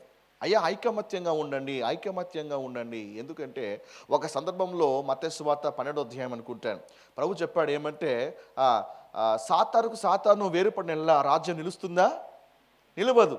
ఎందుకంటే సాతాను రాజ్యము చూడండి, సాతాడు వాడి రాజ్యంలో వారి అనేక దూతలు ఉన్నారు, ప్రధానులు కూడా వారి రాజ్యంలో ఉన్నారు, అధికారులు ఉన్నారు. ఎఫెసీ 6వ అధ్యాయంలో రాయబడింది కదా, ఏమని? అధికారులు లోక సంబంధమైనటువంటి నాదులు అని, ఆకాశ మండలు దురాత్మలు అని, ఇవన్నీ కూడా క్లాసిఫికేషన్స్.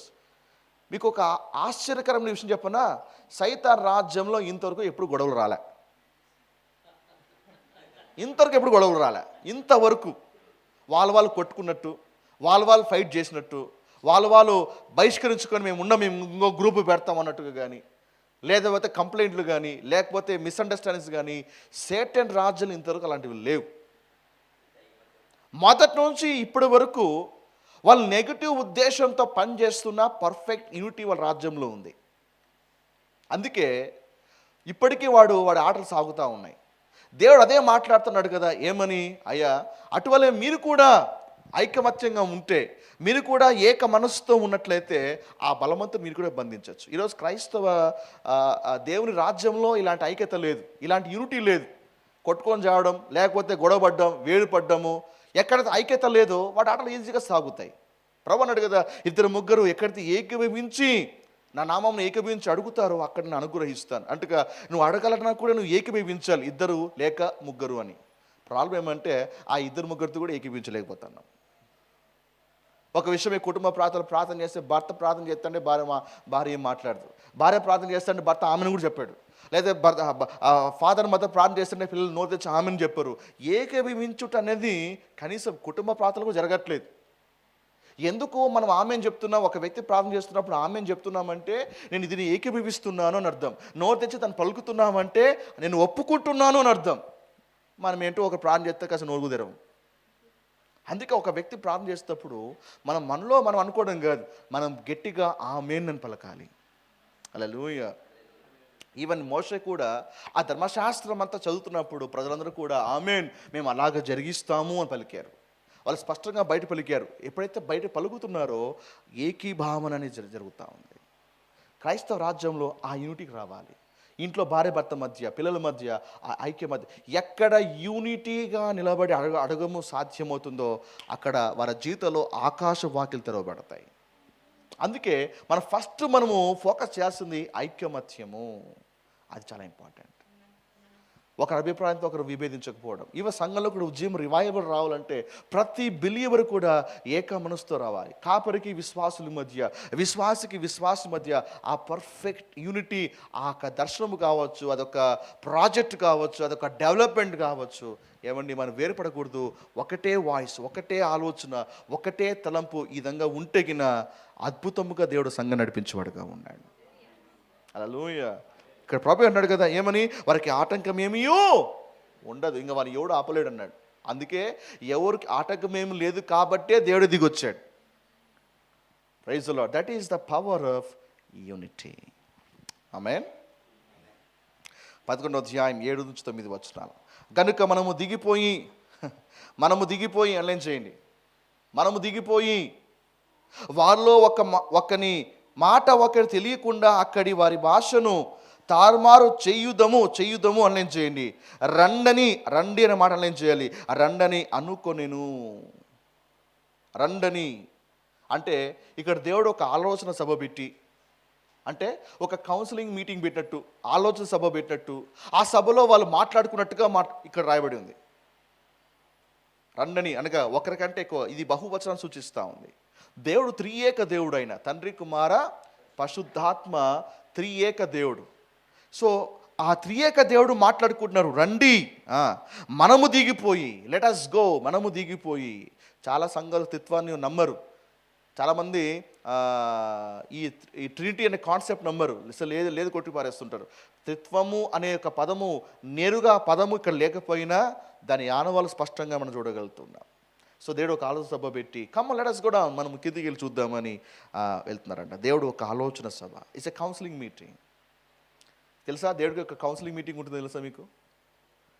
కౌన్సిలింగ్ మీటింగ్ ఉంటుంది దేవుడికి కౌన్సిలింగ్ మీటింగ్. దేవుడు ఎప్పుడు ఏ డిసిషన్ తీసుకోవాలన్నా కూడా ఆ కౌన్సిలింగ్ మీటింగ్లో దేవుడు నిర్ణయించుకొని అడుగు ముందుకేస్తారు. ఇప్పుడు కమిటీ మీటింగ్ తెలుసు, బోర్డు మీటింగ్ తెలుసు, ఈ మీటింగ్ ఏంటి పాస్టర్ గారు? ఎస్. యోబు 15వ అధ్యాయం 8వ వచనం. జోబ్ 15:8.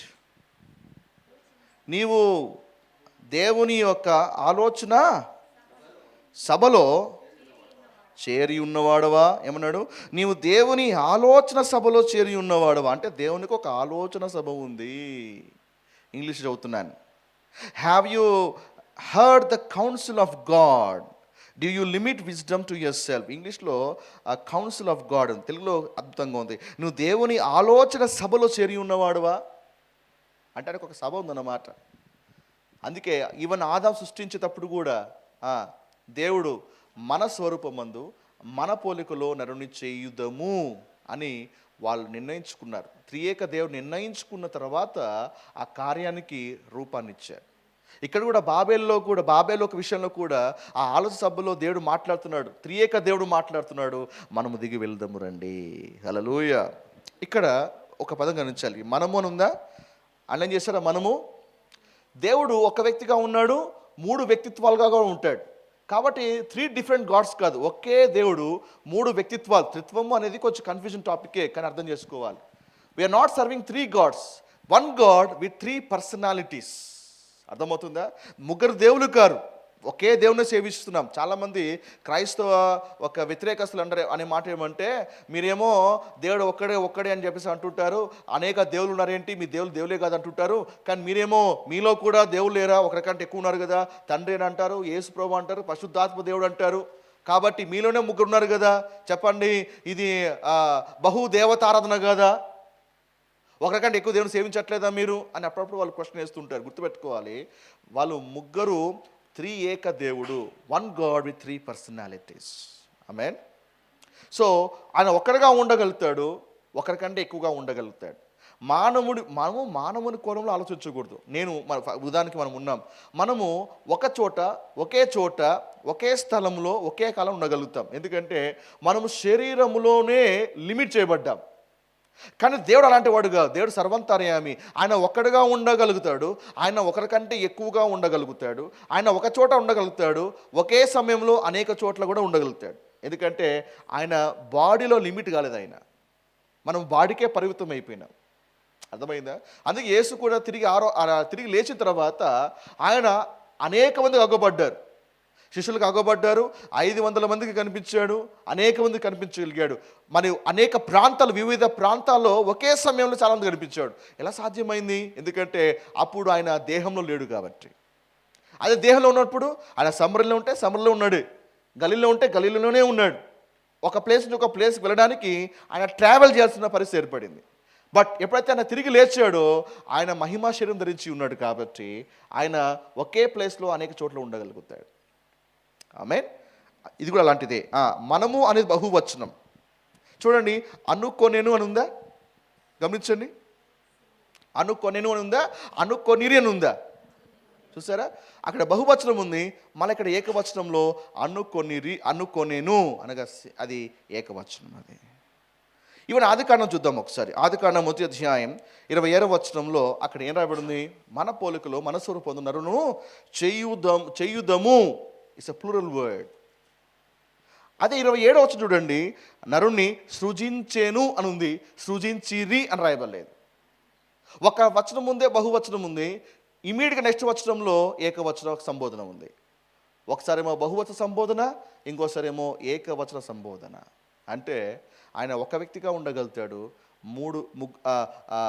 అనేకులుగా కూడా ఉండగలుగుతాడు. హల్లెలూయా. డోంట్ వరీ, ఈ చిన్న ఇంట్రడక్షన్ మాత్రమే.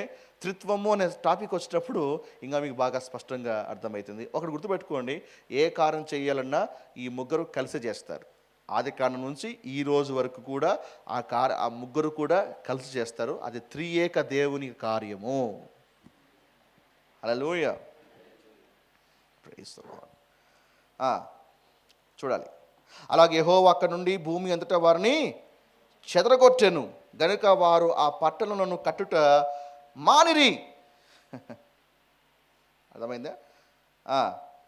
దానికి బాబేలు అని పేరు పెట్టిరి. ఏం పేరు పెట్టారు? బాబేల్.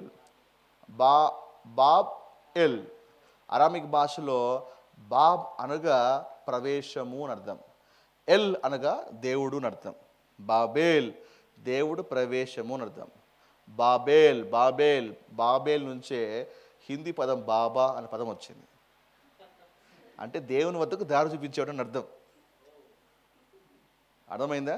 దేవుని వద్దకు దారి, ప్రవేశము లేక దారి. సో అక్కడి నుంచి ఈ పదం వచ్చింది. అందుకే ఎవరికైనా దేవుడి కాడికి పోవాలంటే బాబాల కాడికి పోతారు అనమాట. అర్థమైందా? సో బాబేల్ అని పేరు పెట్టారు. ఎందుకనగా అక్కడ యెహోవా భూజనులందరి భాషను తారుమారు చేశాను. చెప్పండి, తారుమారు చేశాను. ఎప్పుడైతే భాషలు తారుమారు అయిపోయాయో, అప్పటి వరకు ఒకే భాష ఉంది, ఇప్పుడు వాళ్ళ భాషలన్నీ కూడా మారిపోయినాయి. అక్కడి నుంచి ఉద్భవించాయండి భాషలు. అర్థమైందా? ఇప్పటికీ ప్రపంచంలో ఎన్ని భాషలు తెలుసా? 5400 కంటే ఎక్కువగా ఉన్నాయి భాషలు. మాకు తెలిసింది 1, 2, 3, 4, 5 భాషలు. ప్రపంచంలో 5400 కంటే ఎక్కువగా భాషలు ఉన్నాయి. ఇవన్నీ భాషలు ఎక్కడి నుంచి వచ్చినాయి? ఈ బాబేలు దగ్గర దేవుడు తారుమారు చేయడం ద్వారా ఒక్కసారి వాళ్ళ భాష అంతా కూడా మారిపోయింది. హల్లెలూయా. అంతవరకు వాళ్ళు పని చేస్తారు, బాబేలు గోపురం కడతా ఉన్నారు. బాబేలు గోపురం కడతా ఉంటే అరే ఇటుక నీరు అట్లా అంటే క్యా బాత్ కర్తా ఏమంటారు హిందీలో? ఏమంటున్నావు ఇంగ్లీష్లో ఏమంటారు, తెలుగు హిందీలో ఏమంటారు? క్యా బాత్ కర్తా హే. అంతవరకు ఇటుక అందిరు అంటే ఆ తర్వాత సెకండ్లోనే వాడికి అర్థం కాలే, క్యా బాత్ కర్తా హే అన్నాడు. వాడు చెప్పేది వీడికి అర్థం కాలేదు. సో ఆ పక్కనోడు వాట్ ఆర్ యు టాకింగ్ అన్నాడు. అరే వీడు కొత్తగా మాట్లాడేంటి? సో ఏదైనా కార్యం జరగాలి అంటే ఒకే భాష ఉండాలి, ఈజీగా అర్థమైపోవాలి.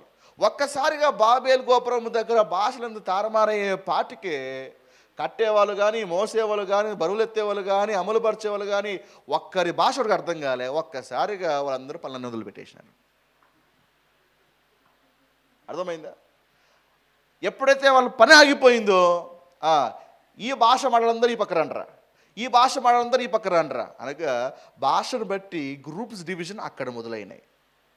వీడు మనవాడరా, వీడు వాడరా, వీడు వాడరా అని భాషలు బట్టి గ్రూప్స్ డివైడ్ అయిపోయినాయి. ఆ తర్వాత ప్రాంతం బట్టి కూడా గ్రూప్స్ డివైడ్ అయిపోయినాయి. వీడు మనవాడు కాదురా, నువ్వు ఆ భాష మాట్లాడుతున్నావు ఏంటి అంటే నువ్వు మనవాడు కాదు, వీడు మనవాడు, వాడు మనవాడు కాదు, వీడు మనవాడు. అక్కడ గ్రూప్స్ డివైడ్ అయిపోయి అక్కడ ఏం చేస్తారంటే ఇక్కడ కాదు, మనమంతా సపరేట్గా మనం ఒక ప్లేస్ ఎన్నుకుందామని వాళ్ళ భాషను బట్టి వాళ్ళు తలా ఒక దిక్కు వెళ్ళిపోయేసి భూమి అంతా కూడా వ్యాపించారు. అర్థమైందా? సో ఈరోజు ప్రపంచంలో అనేక దేశాలు వాళ్ళ భాషలు మాట్లాడుతున్నారంటే అక్కడ తారుమారైన వాళ్ళు విస్తరించుకుంటా కాలక్రమేణా విస్తరించుకుంటా కొన్ని సంవత్సరాల తర్వాత ఆయా ఖండాలు ఆ యొక్క దేశాల్లో వాళ్ళు వ్యాపించారు. హల్లెలూయా. అది ఎలా సాధ్యం పాస్టర్ గారు? నా ప్రశ్న. మీ పూర్వీకులు అనంతపూర్కి ఎలా ప్రవేశపెట్టబడ్డారు? నువ్వు ఎలా అనంతపురం ఉండగలిగావు?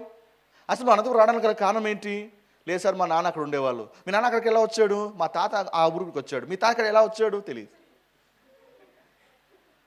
ఎక్కడో మన పూర్వీకులు ఎక్కడో ఉండేవాళ్ళు, ఎక్కడెక్కడో ఉండేవాళ్ళు. వాళ్ళు ప్రయాణం చేసుకుంటూ ఫైనల్గా నేను ఈరోజు అనంతపురం ఉండగలుగుతున్నాం. అర్థమైందా? ఎలా ప్రయాణం చేశారో తెలియదు. ఎలా చేశారో తెలుసుకోవాలి అంటే మనం పైకి వెళ్ళినాక అక్కడ వాళ్ళని అడుగుదాం. మొత్తానికైతే అక్కడ స్కాటర్ అయిపోయిన వాళ్ళే ప్రపంచం అంతా కూడా వ్యాపించారు. హల్లెలూయా. సో కాబట్టి వాళ్ళు కట్టగలిగారా? తారుమారైతే కట్టాలనుకున్నటువంటి బాబేల్ని వాళ్ళు కట్టలేకపోయారు. ఈ మాట వినగానే నాకు ఒక వచనం గుర్తొస్తుంది. 127వ కీర్తన మొదటి వచనంలో, యెహోవా ఇల్లు కట్టించని ఎడల దాన్ని కట్టువారి ప్రయాస వ్యర్థమే. చెప్పండి, బాబేలు గోపురం దేవుడు కట్టించాడా? అది దేవుని సంకల్పమా? అందుకే వాళ్ళు కట్టలేకపోయారు. ఆ ప్రయాస అంతా కూడా వేస్ట్ అయిపోయింది. యెహోవా పట్టణమును కాపాడని ఎడల దాన్ని కాయు వారి ప్రయాస వాళ్ళు మేలుకొని ఉండుట వ్యర్థమే. సో దేవుడు లేకపోతే ఆ ప్రయాస అంతా కూడా వేస్ట్. అందుకే ఏదైనా సరే మనం పూనుకోవాలన్నప్పుడు అది దేవుని చిత్తంలో ఉందా లేదా అనేది యోచించి నిర్ధారించుకొని అడుగు వేస్తే ఆ కార్యము సంపూర్ణమవుతుంది. అందుకే రోమ 12వ అధ్యాయం 2-3 వచనాల్లో పోలదే అంటాడు. ఏమని? దేవుని చిత్తమును ఏంటో మీరు తెలుసుకొని అని రాస్తాడు. దేవుని చిత్తం ఏంటో మీరు గ్రహించండి, ఆయన ప్లాన్, ఆయన విల్ ఏంటో గ్రహించండి అని పౌలు రాస్తాడు. ఎందుకు? కారణం ఏమంటే ప్లాన్లో లేకపోతే నువ్వు ఎంత కష్టపడతావో అదంతా వృధా అయిపోతుంది. ఆయన ప్రమేయము ఆలోచన లేకోకుండా ఎంతో దూరం ప్రయాణం చేస్తే ఆ ప్రయాణం అంతా వేస్ట్ అయిపోతుంది. ఒకసారి దేవుని దగ్గర కూర్చొని ఇది నిజమా కాదా, అవునా కాదా, నీ చిత్తంలో ఉందా తెలుసుకుంటే అయిపోదా? అవన్నీ కూడా వేస్ట్ అయిపోయింది. వనరులు waste, time waste, energy waste, అన్నీ కూడా వేస్ట్. అందుకే ఎందుకు అనేకసార్లు అయ్యా అడుగు వేసే ముందు ఆలోచించండి, దేవుని అడగండి ఎందుకు చెప్తామంటే ఈ time, energy, time, treasure and talent ఈ 3 కూడా నువ్వు సేవ్ చేయగలుగుతావు. వాళ్ళు లేకపోతే ఇవన్నీ కూడా వృధా అయిపోతాయి. హల్లెలూయా. ఎప్పుడైతే ఈ బాబేలు గోపురము నిలబడిపోయిందో వాటి ఆనవాళ్ళు ఇప్పటికి కూడా అక్కడే ఉన్నాయి. ఆనవాళ్ళు ఇప్పటికి కూడా ఆ ఇరాక్ ఆ దేశంలో ఉంది. ఇక బాబేలు ఇది ఆ ఇరాక్ ప్రాంతాలు ఇప్పటికీ ఆ అవశేషాలు ఇప్పటికీ ఉన్నాయి. ఆ ఎక్స్కవేషన్లో కొన్ని దొరికాయి. ఇప్పటికీ ఆ స్టోన్స్ కొన్ని అవశేషాలన్నీ కూడా, ఆ శిథిలాలన్నీ కూడా ఇప్పటికీ కూడా అక్కడ అలాగే ఉన్నాయి. రూయిన్స్గా ఉన్నాయి ఇప్పటికి కూడా. అయితే కూల్చబడినటువంటి ఆ బాబేల్ని ఆ మరలా కట్టాలి అని నిర్ణయించుకొని ప్రపంచంలో ఒక ప్రెసిడెంట్ తన కట్టింప పూనుకున్నాడు. ఎవరు చెప్పండి? సద్దాం హుస్సేన్. ఇరాక్ ఒక ప్రెసిడెంట్, ఆయన ఈక వారసుడే. సో డిసైడ్ చేసుకున్నాడు దీన్ని మళ్ళా కట్టాలి అని డిసైడ్ చేసుకున్నాడు. దేవుడు ఒకసారి కూల్చున్నాక ఎవరైనా కట్టగలుగుతారా? కట్టడానికి పూనుకున్నాడు. ఆ తర్వాత సద్దాం హుస్సేన్ బంధించబడ్డాడు. ఆ తర్వాత ఉరిదీయబడ్డాడు. దేవుడు ఒక కార్యం చేస్తే, దేవుడు ఒక కార్యాన్ని ఆపు చేస్తే నువ్వు దాన్ని మళ్ళీ కొనసాగించలేవు. హల్లెలూయా. సో ఆ విధముగా ఆ బాబేలు గోపురం అంతా కూడా కూల్చబడింది. ఎలా కూల్చబడింది ఎందుకు చెప్తున్నానంటే, ఆకాశం నుండి అగ్గి దిగి వచ్చి కూల్చినట్టుగా హిస్టరీ చెప్తుంది. పూర్తిగా కాలిపోయింది. So it's a judgment of God. Hallelujah. Right. ఇప్పుడు 11వ అధ్యాయం 10 నుంచి 32 వచనాలు. ఇక్కడ వంశావళి రాయబడింది. షేము వంశావళి. చెప్పండి, షేము ఎవరు? నోవాహు ఒక కుమారుడు. సో మనం యాపెతు వంశాలు చూసాం, హాము వంశాలు చూసాం. ఇప్పుడు షేము వంశావళి. ఇప్పుడు మనము మన 11వ అధ్యాయంలో ఉన్నటువంటి వంశావళి ఎవరిదైతే ఉందో అది షేము వంశావళి. ఆదికాండం 11వ అధ్యాయం 10వ వచనం నుంచి 32వ వచనం వరకు గల వంశావళిని మనం ధ్యానించబోతున్నాం. ఇది షేము వంశావళి. సో స్క్రీన్ మీద చూసినట్లయితే షేమ్ ఉంది. షేమ్ ఒక వంశావళి కింద డాట్ వస్తే కింద లైన్ గీశాను. ఆ షేమ్ ఒక వంశావళి అర్పక్షదు, షేలాహు, ఏబేరు, మళ్ళా ఏబేరుకి మళ్ళీ 2 కుమారులు పేలేగు, యొక్తాన్. కింద ఉన్నటువంటి ట్రీ ఎవరిదంటే షేమ్ వంశావళి. కాబట్టి అర్పక్షదు హాము కింద ఉంటే హామ్ అనుకోకండి. లైన్ ఎక్కడ దిగిందో అది ఆ వంశావళి. ఓకే. సో వీళ్ళ పేర్లు అనగా షేము నుండి అర్పక్షదు, షేలా, ఎబేర్, పెలేగ్, రయు, సెరుగు, తెరాహు, అబ్రహాం. ఇది వంశాలు. దీన్ని మనం ధ్యానించిపోతున్నాం. రైట్. సో షేము కుమార్ పేరు అర్పక్షదు. అర్పక్షదు అనగా విడుదల చేయుట అని అర్థం. అర్పక్షదు అనగా విడుదల చేయువాడు అని అర్థం, డెలివరర్ అని అర్థం. నిజమే కదా. మనం కూడా అనేక వాటి చేత బంధించబడినప్పుడు, పాపము చేత, వ్యసనాల చేత, ఏమండి అనేక వాటి చేత బంధించబడినప్పుడు మనల్ని కూడా విడిపించడానికి ఒకడు వచ్చాడు. ఎవరు చెప్పండి? మన యేసుప్రభువు. ఆయన వచ్చి విడిపించడం ద్వారా మనమంతా కూడా విమోచనను పొంది ఉన్నాం. ఆమేన్. సో కాబట్టి అర్పక్షదు అంటే విడుదల చేయువాడు. స్తోత్రం. మనమంతా కూడా విడిపించబడిన వారం. అందుకే మనము చర్చ్ అని పిలుస్తాం. ఎక్లీషియా అనేటువంటి గ్రీక్ వర్డ్స్ వచ్చింది. సో చర్చ్ అనేటువంటి ఒక పదానికి మూల పదము ఎక్లీషియా. ఎక్లీషియా అనగా విమోచించబడిన వారి గుంపు అని అర్థం. విమోచించబడిన వారి గుంపు లేక విమోచించబడిన వారి యొక్క సహవాసం. ఎవరైతే విమోచించబడ్డారో వాళ్ళంతా కూడా ఒక చోట కలుసుకునేటువంటి ఒక గుంపుని ఎక్లీషియా అని పిలుస్తారు. స్తోత్రం. మనం కూడా విమోచించబడ్డాం. ఏ చేత విమోచించబడ్డాం? మన పాపము చేత, మన వ్యసనాల చేత, చీకటి నుంచి మన వద్ద విమోచించబడ్డాం. కాబట్టి మనమంతా కూడా ఎక్లీషియా, చర్చ్. ఆమేన్. రైట్. సో అర్పక్షదుకి కుమారుడు పుట్టాడు. తన పేరు షేలాహు. సో షేలాహు అనేటువంటి పేరుకి 2 అర్థాలు ఉన్నాయి. ఒకటి చిగురు లేదా ప్రార్థన. ఓకే, చిగురు లేదా ప్రార్థన. స్తోత్రం. ఎవరైతే విమోచించబడతారో చెప్పండి, వారు చిగురించకుండా ఉంటారా? ఖచ్చితంగా చిగురిస్తారు. క్రీస్తులో లేనివాడు, క్రీస్తుని అంగీకరించిన వాడు మొద్దుపారినవాడు. అలాంటి వాడు ప్రభులోకి రాగానే, విమోచించబడిన వెంటనే వాడు చిగురించడం ప్రారంభిస్తాడు. ఆమేన్. ఈరోజు మనం చిగురిస్తున్నామంటే కారణము మనం విమోచించబడ్డాం కాబట్టి. అందుకే 92వ కీర్తన 12 నుంచి 15 వచనాల్లో నీతిమంతు గురించి రాయబడి ఉంది. నీతిమంతులు చిగురిస్తారు అని రాయబడి ఉంది. నేను చదువుతున్నాను. 92వ కీర్తన 12 నుంచి 15 వచనాల్లో, నీతిమంతులు ఖర్జూర వృక్షం వల్లే మోవవేయుదురు, లెబనాను మీద దేవదారు వృక్షం వల్లే వారు ఎదుగుదురు. యెహోవా మందిరములో నాటబడిన వారై వారు మన దేవుని ఆవరణములో వర్ధిల్లుదురు. చెప్పండి, ఎక్కడ వర్ధిల్లుతారంట? దేవుని ఆవరణం. అంటే దేవుని ఆవరణములో వర్ధిల్లుట అనేది కూడా ఉంది. చాలామందికి కమింగ్ టు చర్చ్ అంటే అదొక రిలీజియస్ ప్రాక్టీస్ అనుకుంటారు. ఆయన మందిరంలోకి రావడం, మన ఆవరణలోకి రావడం కూడా వర్ధిల్లుటకు కారణం. మనము వర్ధిల్లడానికి చాలా పని చేస్తుంటాం. విత్తుట, కొయ్యుట అని కానుకలు ఇస్తుంటాము కదా. మనము అనేక పనులు చేస్తుంటాం. అనేక కారణాల్లో ఒక ప్రధానమైన కారణము నువ్వు దేవుని మందిరానికి రావడము ద్వారా నువ్వు వర్ధిల్లుతున్నావు. ఆమేన్. అందుకే coming to church is very very important. యెహోవా మందిరంలో నాటబడిన వారు మన దేవుని ఆవరణంలో వర్ధిల్లుదురు. నాకు ఆశ్రయ దుర్గమైన యెహోవా యథార్థవంతుడనియు ఆయన యందు ఏ చెడుతనము లేదనియు ప్రసిద్ధి చేయుటకై వారు ముసలితనమందు ఇంకా చిగురు పెట్టుచుందురు. దేనికి స్తోత్రం. మన చిగురు ఒక వయసుతో ఆగిపోదు. ముసలితనమైనా చిగురుస్తూనే ఉంటాం. ఆమేన్. సారము కలిగి పచ్చగా ఉందరు. చెప్పండి, నేను ముసలితనంలో కూడా చిగురిస్తూనే ఉంటాను. ముసలితనంలో కూడా సారము కలిగి ఉంటాను. ముసలితనంలో కూడా నేను పచ్చగా ఉంటాను. సో వృద్ధాప్యంలో ఉన్న వాళ్ళు ఈ మాటను కన్ఫెస్ చేయాలి. వృద్ధాప్యం ఉన్న వాళ్ళు ఈ మాటను గట్టిగా ఒప్పుకోవాలి.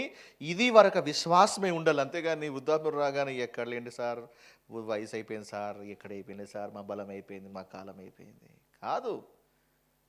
మన విశ్వాసం ఇది. ముసలితనమందు ఇంకా చిగురు పెడుతూనే ఉండాలి. కాబట్టి విమోచించబడిన వాళ్ళు ఒక స్థాయిలో మాత్రమే కాదు, వారు ముసలితనంలో కూడా చిగురుస్తూనే ఉంటారు.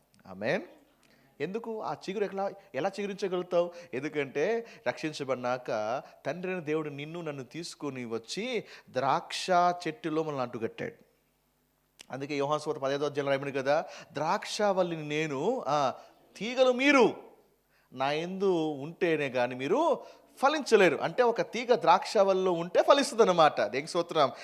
నీవు నేను ఎలా చిగురిస్తున్నాము? నీ బలం బట్టి నా బలం బట్టి కాదు, నీ జ్ఞానం బట్టి నా జ్ఞానం బట్టి కాదు. తండ్రి దేవుడు ఏం చేస్తాడు? విమోచించబడిన వెంటనే నిన్ను తీసుకొని యేసు అటువంటి ద్రాక్షవల్లిలో నిన్ను అంటుకట్టడము ద్వారా నీవు చిగురించగలుగుతూ ఉన్నావు. ఆమేన్. నువ్వు యేసు నుంచి సపరేట్ అయితే నువ్వు చిగురించలేవు. Praise lord. అందుకే ప్రభు అంటాడు, నాకు వేరుగా నీవు ఫలించలేరు. ఆమేన్. సామెతలు 11వ అధ్యాయం 28వ వచనంలో రాయబడింది కదా, నీతిమంతులు చిగురాకు వలె వృద్ధి పొందుతారు. హల్లెలూయా. చిగురాకు వలె నువ్వు వర్ధిల్లుతావు.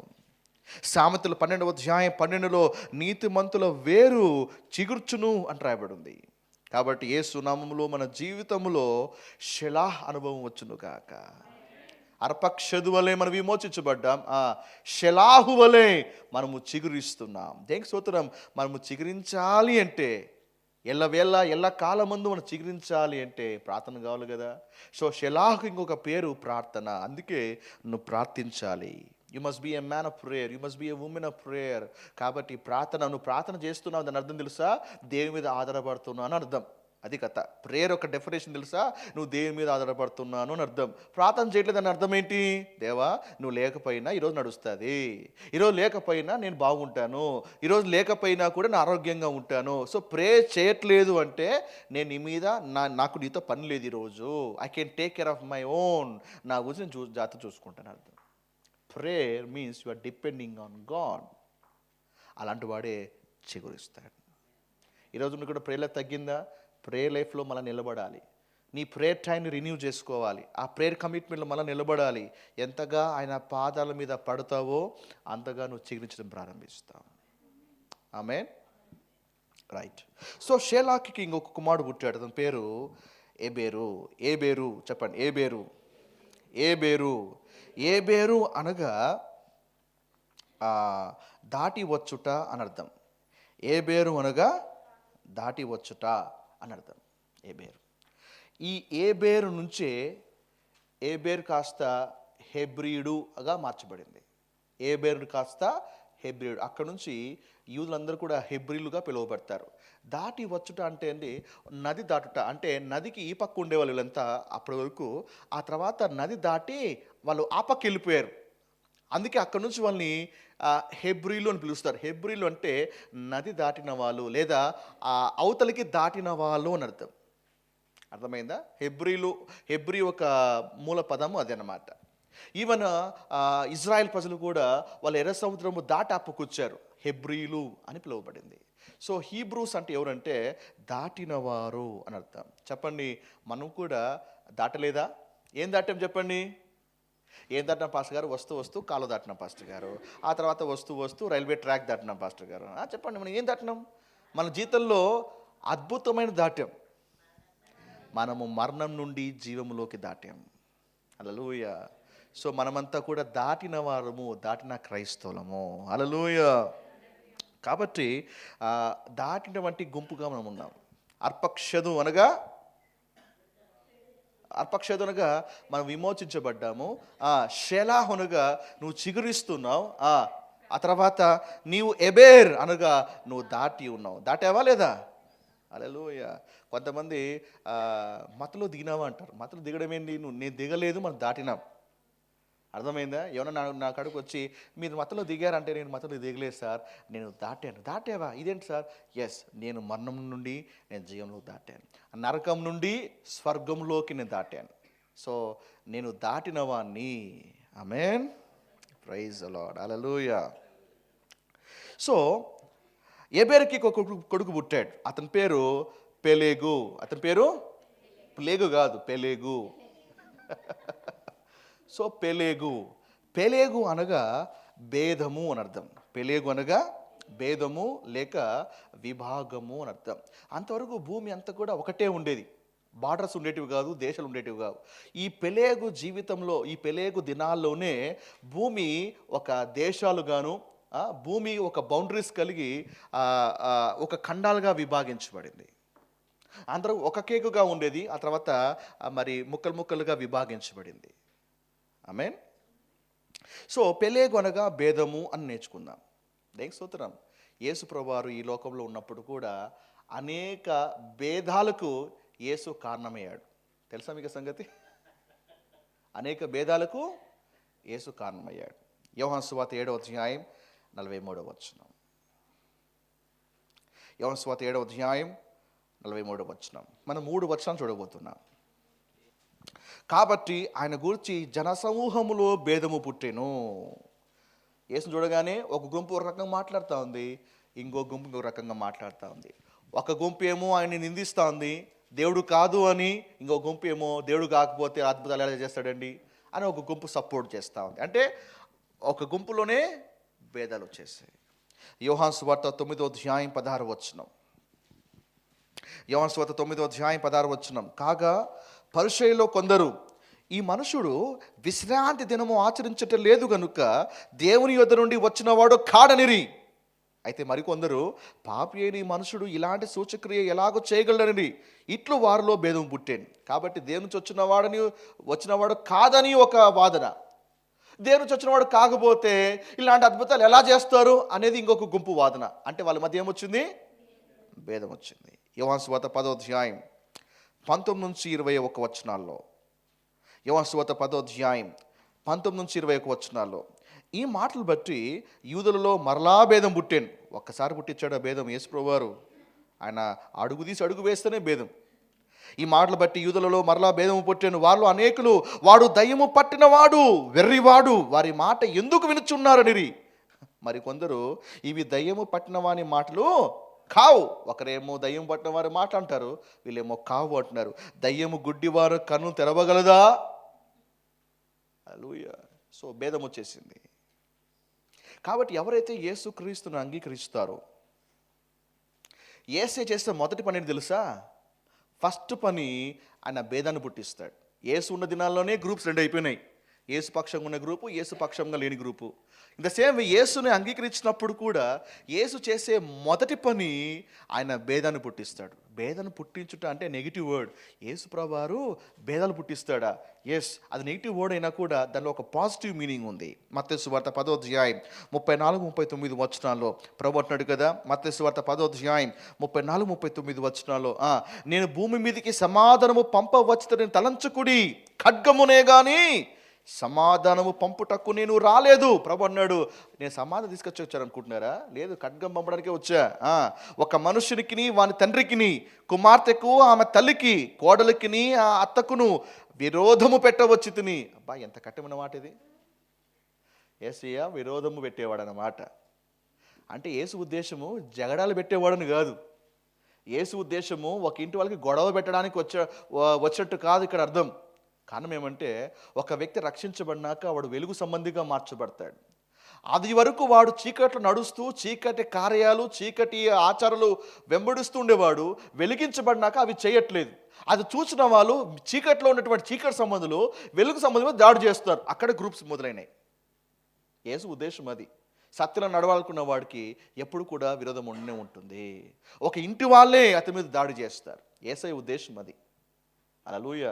కాబట్టి నిజంగా భేదాలు పుట్టించేవాడు కాదు, కానీ ప్రభు నమ్ముకున్న వెంటనే నీవు డిపార్ట్మెంట్ చేంజ్ అవుతున్నావు. ద సేమ్ వే ఈరోజు మనం ఎక్కడి వారమో ఎచ్చటి వారమో, మనము ప్రభు నమ్ముకున్న వెంటనే యేసయ్య భేదం తీసుకొచ్చాడు. యేసయ్య మనల్ని సపరేట్ చేశాడు. చేయలేదా? ఎక్కడో ఉండాల్సినటువంటి నిన్ను తీసుకొచ్చి ఇక్కడ కూర్చోబెట్టాడు. హల్లెలూయా.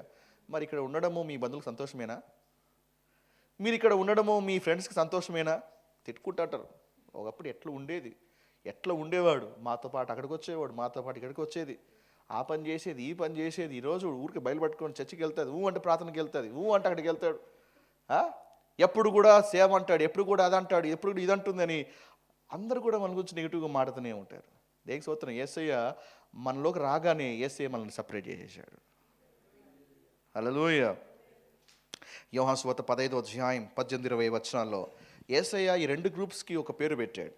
యోహాను సువార్త 15:18-20 లోకం మిమ్మల్ని ద్వేషించిన ఎడల మీకంటే ముందుగా నన్ను ద్వేషించనని మీరు ఎరుగుదురు. మీరు ఈ లోక సంబంధులైన ఎడల అలా చేయాలి.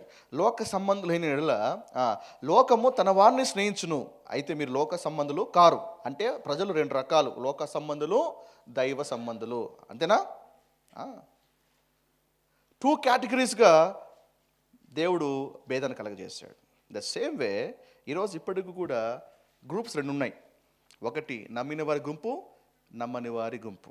ఒకటి ఇరుకు మార్గము, ఒకటి విశాల మార్గం. ఎప్పుడైతే ప్రభుని అంగీకరిస్తావో నువ్వు కూడా విభాగించబడ్డావు. దేనికి స్తోత్రం. ఒక డిపార్ట్మెంట్ ఉండేవాడు నీవు, దేవుడు ఇంకొక డిపార్ట్మెంట్ షిఫ్ట్ చేశాడు. మనం చీకట్లో ఉండేవాళ్ళము, ఇప్పుడు ఆశ్చర్యకరమైన వెలుగులోకి మనం అడుగు పెట్టాము. ఆమేన్. ఈ తీసుకున్నటువంటి నిర్ణయము చీకటి సంబంధాలకి ఏమాత్రం ఇష్టం ఉండదు. మనం తీసుకున్నటువంటి ఒక స్టాండ్ ఏమైతే ఉందో మన బంధువులకు అది నచ్చదు. అందుకే ఎప్పుడు కూడా మనల్ని దాడి చేస్తూ మనల్ని నిరాశపరుస్తూ ఉంటారు. హల్లెలూయా. చెప్పండి పెలేగు. చెప్పండి పెలేగు. దేవుడు నన్ను విభాగించాడు, దేవుడు నన్ను ప్రత్యేకపరిచాడు. హల్లెలూయా. రైట్. సో పెలేగు కూడా ఒక కుమారుడు పుట్టాడు, అతని పేరు రయు. ఓకే. సో రయు, ఒక పెలేగు కుమారుడు పేరు రయు. సో రయు ఎప్పుడైతే ఈ పెలేగు విభాగించబడ్డాడో, ప్రత్యేకించబడ్డాడో, అక్కడి నుంచి రయు ఒక కొత్త జీవితాన్ని ప్రారంభించాడు. రయు అనగా సహవాసము అని అర్థం. రయు అనగా సహవాసం. చెప్పండి, ప్రత్యేకించబడ్డాక నువ్వేం చేయాలి? సహవాసం చేయాలి. సహవాసాలు 2 రకాలు ఉన్నాయి. ఒకటి దేవునితో సహవాసము, రెండోది నీవలే విభాగించబడిన వాళ్ళు, నీవలే ప్రత్యేకించబడినటువంటి గుంపు ఒకటి ఉంది, ఆ గుంపుతో కూడా సహవాసం చేయాలి. సో దేవునితో సహవాసం చేయాలి, నీవలే విమోచించబడిన వారితో కూడా నువ్వు సహవాసం చేయాలి. ఈ రెండిట్లో ఏ ఒక్కటి లేకపోయినా అది సంపూర్ణమైన సిలువగా పిలువబడదు. Horizontal fellowship and vertical fellowship 2 కూడా ఉండాలి. That is the meaning of the cross. హల్లెలూయా. చాలామందికి దేవునితో సహవాసం ఉంటుంది, కానీ పక్క విశ్వాసంతో ఏమాత్రం సహవాసం ఉండదు. ఇది ఆరోగ్యకరమైంది కాదు. ఎందుకంటే మనం ఒక ఫ్యామిలీలో ఉన్నాం. ఇంకొంతమంది ఎక్స్ట్రీమ్గా ఉంటారు, పక్కన వాళ్ళతో సహవాసం ఉంటుంది, కానీ దేవునితో ఏమాత్రం సహవాసం ఉండదు. వీళ్ళంతా కూడా ఎవరంటే వాళ్ళు కేవలము మత భక్తి చేసేవాళ్ళే కానీ నిజమైన భక్తి పరులు కారు. ఊరికే చర్చికి వెళ్తుంటారు, బ్రదర్స్ మారుతుంటారు, అందరితో కలిసిపోతుంటారు, అందరితో ఇన్వాల్వ్ అవుతుంటారు, అన్ని యాక్టివిటీస్ చేస్తుంటారు, అన్నీ చేస్తారు, కానీ వ్యక్తిగతంగా దేవునితో ఎలాంటి ఫెలోషిప్ కూడా ఉండదు. ఇది డేంజరే. రెండిట్లో ఏది ఒక్కటి లేకపోయినా అది భక్తి కాదు. ఆమేన్. సో రయు అంటే ఫెలోషిప్. సో రయుకు ఒక కుమారుడు పుట్టాడు, అతని పేరు సెరూగు. సో సెరూగు అనగా పెనవేసుకొనుట అని అర్థం. సెరూగు అనగా పెనవేసుకొనుట, to twist with the Lord అని అర్థం. పెనవేసుకొనుట. మరి ప్రత్యేకించబడిన తర్వాత, సహవాసం చేసిన తర్వాత ఏ స్థితికి రావాలి అంటే నువ్వు క్రీస్తుతో పెనవేయబడిన అనుబంధంలోకి రావాలి. పెనవేయబడ్డ దాని అర్థం ఏంటి? ఒక తాడు ఉంటుంది, ఆ తాడులో 3 ఉంటాయి. 2 తాళ్ళ మధ్య ఒక తాడు పెనవేసుకుని ఉంటుంది. 3 పేట్ల తాడు త్వరగా తెగిపోదు ప్రభు చెప్పాడు. సో అలాగా పెనవేయబడిన అనుబంధం అనగా విడదీయని అనుబంధంలోకి రాగలగాలి. ఒక తాడు పెనవేయబడితే అది ఇంత ఈజీగా తెగిపోదు. అది అలాంటి ఒక రిలేషన్షిప్లోకి నువ్వు రాగలగాలి. కొందరు భక్తులు చూడండి, చిన్నపాటి శ్రమ రాగానే తెగిపోతారు, చిన్నపాటి శోధన రాగానే తెగిపోతారు, చిన్నపాటి శ్రమ ఇబ్బంది రాగానే వాళ్ళు దూరంగా, ప్రభుని దూరంగా జరిగిపోతుంటారు. కానీ ఎలాంటి పెనవేటు రావాలంటే ఎన్ని శ్రమలు వచ్చినా, అగ్ని లాంటి శ్రమలు కాదు, అగ్నిగుండంలోకి వేసినా ప్రభు నుంచి నిన్ను ఏది కూడా వేరు చేయకూడదు. ఆ షడ్రాక్ మేషాక్ అబేద్నెగోల్ని అగ్నిగుండంలోకి వేసారు, వేసినోళ్ళే కాలిపోయారు, కానీ వీళ్ళు మాత్రం కాలిపోలేదు. అంటే అగ్నిగుండాలైనా ఎదుర్కొన్నారు, దానిల వల్ల సింహబోనైనా ఎదుర్కొన్నారు.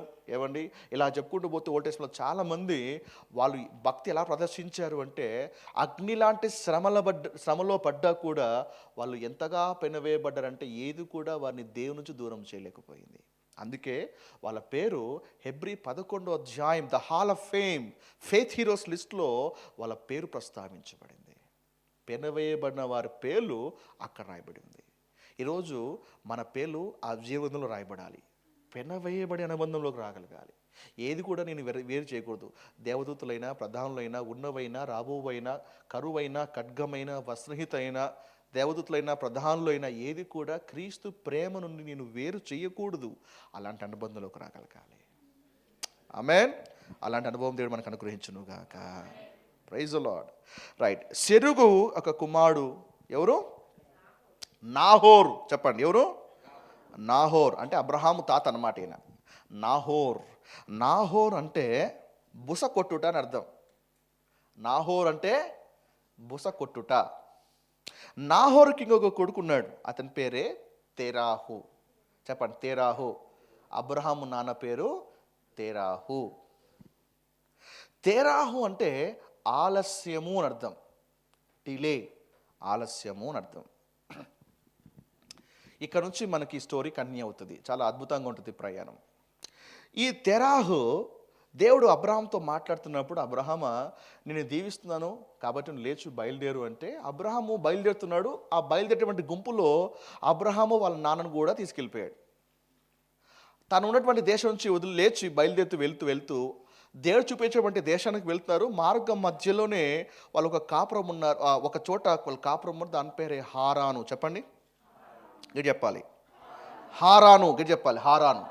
హారాన్ అని ఊళ్ళోకి వచ్చాడు. ఆ ఊళ్ళోకి రాగానే తెరహ అన్నాడు, అరే అబ్బాయి నేను రాలేను, మనం ఆ దేశం ఎక్కడో ఉంది, బెటర్ మనకి ఈ ఊరే బాగుంటుంది అని హారాన్లో కాపురం ఉన్నారంట. దేవుడు కాపురం అక్కడ పెట్టమన్నాడా? లేదే. అపోస్తలకార్యం 7వ అధ్యాయం 1-4 చూస్తే వాళ్ళు ఒక హారాన్లో కాపురం ఉన్నారు. ఎంతవరకు కాపురము? తెరాహు బ్రతికి ఉన్నంత వరకు అబ్రహాము మళ్ళా ప్రయాణాన్ని మొదలుపెట్టలేదు. తెరాహు ఉన్నంత వరకు అబ్రహాము ఒక ప్రయాణము ఆలస్యమైంది. తెరాహు వల్ల అబ్రహాము ప్రయాణము ఆలస్యమైంది. అందుకే మరి దేవుని యొక్క ప్రణాళికలో కొంతకాలం తర్వాత దేవుడు తెరాహును తొలగించిన తర్వాత అప్పుడు దేవుడు మళ్ళీ అబ్రహాంతో మాట్లాడుతూ, అబ్బాయి నువ్వు లేచి నువ్వు బయలుదేరు అంటే, అప్పుడు అబ్రహాము హారాను వదిలిపెట్టి అప్పుడు దేవుడు చూపించేటువంటి దేశం వైపు ప్రయాణం చేశాడు. అంటే ఈ యొక్క తెరాహు అబ్రహాము ఒక జీవితాన్ని ఆలస్యము చేశాడు. దేవుడు ఆలస్యాన్ని తొలగించాల్సి వచ్చింది. ఈరోజు మన లైఫ్లో కూడా ఎలాంటి వాళ్ళు ఉండాలంటే, మనల్ని ఆలస్యము చేసేవాళ్ళుగా కాదు, మనల్ని ముందుకు పుష్ చేసేవాళ్ళు కావాలి. మనం వెనక్కి లాగేవాళ్ళు కాదు, మనం ముందుకు త్రోసేవాళ్ళుగా. అలాంటి వాళ్ళు మీ లైఫ్లో పెట్టండి. మీ లైఫ్లో తెరాహులు పోయేంత వరకు మీ బండి ముందుకు సాగదు. ఎన్నో విషయాలు ఎన్నో రీతులుగా ఇలాంటి తెరాహులు మీ చుట్టూ ఉంటారు, ఎన్నో రూపంలో ఉంటారు. అవన్నీ కట్ చేస్తే, ఆ త్రాళ్ళు తెంపివేసుకుంటేనే నీ ప్రయాణం ముందుకు సాగుతుంది. అందుకే దేవుడు హారాలో ఉన్నంత వరకు దేవుడు అబ్రహాంతో మాట్లాడలేదు. తెరా బ్రతికున్నంత వరకు దేవుడు మళ్ళీ అబ్రహాంతో మాట్లాడలేదు. ఆ తర్వాత అబ్రహాంతో మాట్లాడుతున్నాడు. ఎప్పుడైతే మన దర్శనము కానీ, మన ఫెయిత్ కానీ, మనకున్న విజన్లో కానీ ముందుకు వెళ్ళకోకుండా వెనక్కి ఎవరి వల్ల అయితే కలుగుతుందో ఆ కార్డ్స్, ఆ బంధాలు కానీ, ఆ ఫెలోషిప్ కానీ కట్ చేసేంత వరకు దేవుని యొక్క స్వరం మనం వినలేం. దేని పిల్లారా, వెనక్కి లాగుతుంటారు. అందుకే ఫెలోషిప్ ఈజ్ వెరీ ఇంపార్టెంట్. ఎవరిని మన జీవితంలో కలిగి ఉన్నామో చాలా ఇంపార్టెంట్. ఎలాంటి వారితో మనం ఫెలోషిప్ చేస్తున్నామో చాలా చాలా ఇంపార్టెంట్. వారు మన దేవుల్లో ముందుకు నడిపిస్తూ ఉన్నారా, లేకపోతే స్లో చేస్తున్నారా? వాళ్ళు బిలీవర్స్ అయి ఉండుగాక, బట్ స్టిల్ మనం డిజైన్ కలిగి ఉండాలి. ఇజ్రాయిల్ ప్రజలు ఐగుప్తులోంచి వాళ్ళు బయటకు వచ్చారు. అయితే వారితో పాటు ఐగుప్తులో కూడా కొందరు వాళ్ళు కూడా వాళ్ళతో పాటు ప్రయాణం చేశారు. అయితే అరణ్య ప్రయాణం చేస్తున్నప్పుడు ఐగుప్తులు కూడా వాళ్ళతో పాటే ఉన్నారు. అందుకే ఆ జనాంగము పూర్తిగా ఇజ్రాయేల్ కాదు, అది మిశ్రిత జనాంగము అని పిలువబడతా ఉంది, మిక్స్డ్ క్రౌడ్. ఎందుకంటే దాంట్లో కొందరు ఐగుప్తులు ఉన్నారు, కొందరు ఇజ్రాయేల్ కూడా ఉన్నారు. వాళ్ళకి పిల్లలు పుట్టారు. అయితే వాళ్ళు మాటికి ఐగుప్తుకు వెళ్తాం అక్కడే బాగుంటుంది. ఎందుకు ఆ మాట అన్నారు తెలుసా? ఎందుకంటే వాళ్ళు ఐగుప్తులతోనే సహవాసం చేస్తున్నారు. వారితో పాటు బయటకు వచ్చారు. వాళ్ళు వచ్చి వీళ్ళు చెడగొట్టారు, వీళ్ళ మైండ్లు మార్చారు. ఆ తర్వాత "ఆ, మా మా ఐగుప్తే బాగుంటుంది" అని భార్య అంటే, అవునేమో నీ ఐగుప్తే బాగుంటుందని భర్త అంటాడు. సో ఫైనల్గా ఏంటి, సమాజం అంతా ఎలుగెత్తి మేము ఐగుప్తుకు పోతే బాగుంటుంది అని ఎందుకు అన్నారు అంటే, ఆ మిక్సడ్ క్రౌడ్ వాళ్ళు ఉన్నారు కాబట్టి, ఆ వచ్చిన ఐగుప్తులు కూడా వీళ్ళ మైండ్లు మార్చరు కాబట్టి వెనక్కి వెళ్ళిపోదామని వాళ్ళు ప్రేరేపించారు. అందుకే ప్రోగ్రెస్ స్లో అయింది. కాబట్టి బిలీవర్స్ కావచ్చు, ఫ్రెండ్స్ కావచ్చు, లేకపోతే చర్చ్ మెంబర్స్ కావచ్చు, ఎవరైనా కానీ కాక వాళ్ళు మనల్ని స్లో చేసే వాళ్ళగా ఉండకూడదు, మనల్ని ముందుకు నడిపించే వ్యక్తిగా ఉండగలగాలి. అలాంటి సెలెక్టివ్ పీపుల్ మన లైఫ్లో కలిగి ఉండాలి. తేరాహల్ని కట్ చేసి పారేసేయండి. వాళ్ళతో ఉంటే ఈ టైం ఫ్రూట్ఫుల్గా ఉంటుందా, లేకపోతే టైం వేస్టా?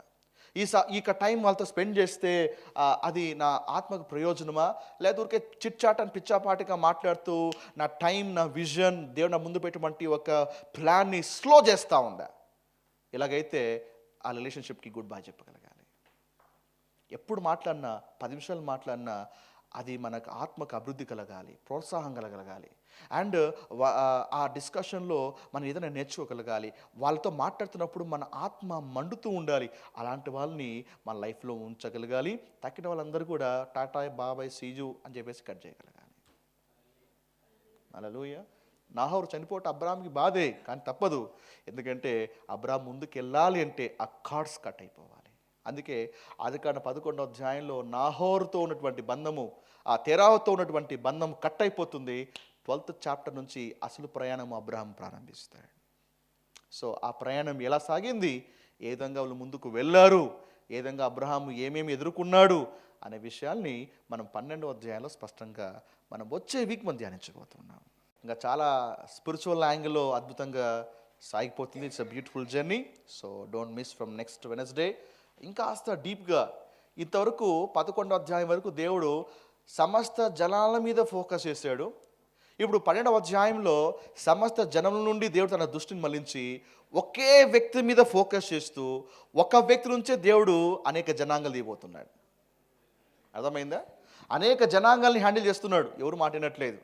ఇప్పుడు అనేక జనాంగాలు వదిలిపెట్టి ఒక వ్యక్తిని ఫోకస్ చేస్తూ ఆ వ్యక్తి నుండి దేవుడు అనేక జనాంగాలు బయట తీస్తున్నాడు. సో అందుకే 12th చాప్టర్ నుంచి ఒక్క వ్యక్తి మీదనే దేవుడు ఫోకస్ చేస్తున్నాడు. అదే ఆ 12th చాప్టర్ నుంచి మనం స్టార్ట్ చేయబోతున్నాం. ఆమేన్. So praise Lord. దేనికి స్తోత్రం. అందుకే ఎందుకు ఈ చార్ట్ చూపించానంటే, ఈ షేమ్ ఆ వంశాలు, నోవాహు ఒక కుమారుడు షేమ్, ఆ షేమ్ నుంచి కాస్త అర్పక్షదు, అక్కడి నుంచి కాస్త తిరిగి వచ్చుకొని అబ్రామ్. సో ఎబేర్ నుంచి ఎబేర్కి 2 కుమారులు ఉన్నారు, పేలేగు అండ్ యక్షాను. అందుకే ఆ యక్షాను ఒక ట్రీని మనం స్కిప్ చేస్తున్నాం, ఎందుకంటే అబ్రహాం ఉండేది ఈ పెలేగు వంశావళి. సో 12th చాప్టర్ అబ్రహాం ఎక్కడి నుంచి వచ్చాడు అని చెప్పాలి అంటే ఈ చార్ట్ ఉండాలి. అందుకే 11th చాప్టర్ 10th చాప్టర్ ఎందుకు ఉందంటే, ఆ వంశవృక్షాన్ని స్థాపించాలి. అబ్రహాము ఇక్కడ చెందినవాడు అని. అందుకే బైబిల్ ఇది కూడా ఫెరీ టేల్స్ కాదు, ఏదో కట్టుకథలు కాదు. వేరే మత గ్రంథాల్లో సడన్గా ఒక క్యారెక్టర్ పుడతాడు, ఎక్కడి నుంచి వస్తాడో తెలియదు మనకి. సో బైబిల్ అలాంటిది కాదు. ప్రతి ఒక్క వ్యక్తికి కొన్ని రూట్స్ ఉంటాయి, కొన్ని ఆధారాలు ఉంటాయి. అందుకే 10th 11th ఈ అబ్రహాం ఒక స్టోరీ, అబ్రహాం ఎవరో స్థాపించడానికి వాటి వేలే ఈ 10-11 అధ్యాయాలు.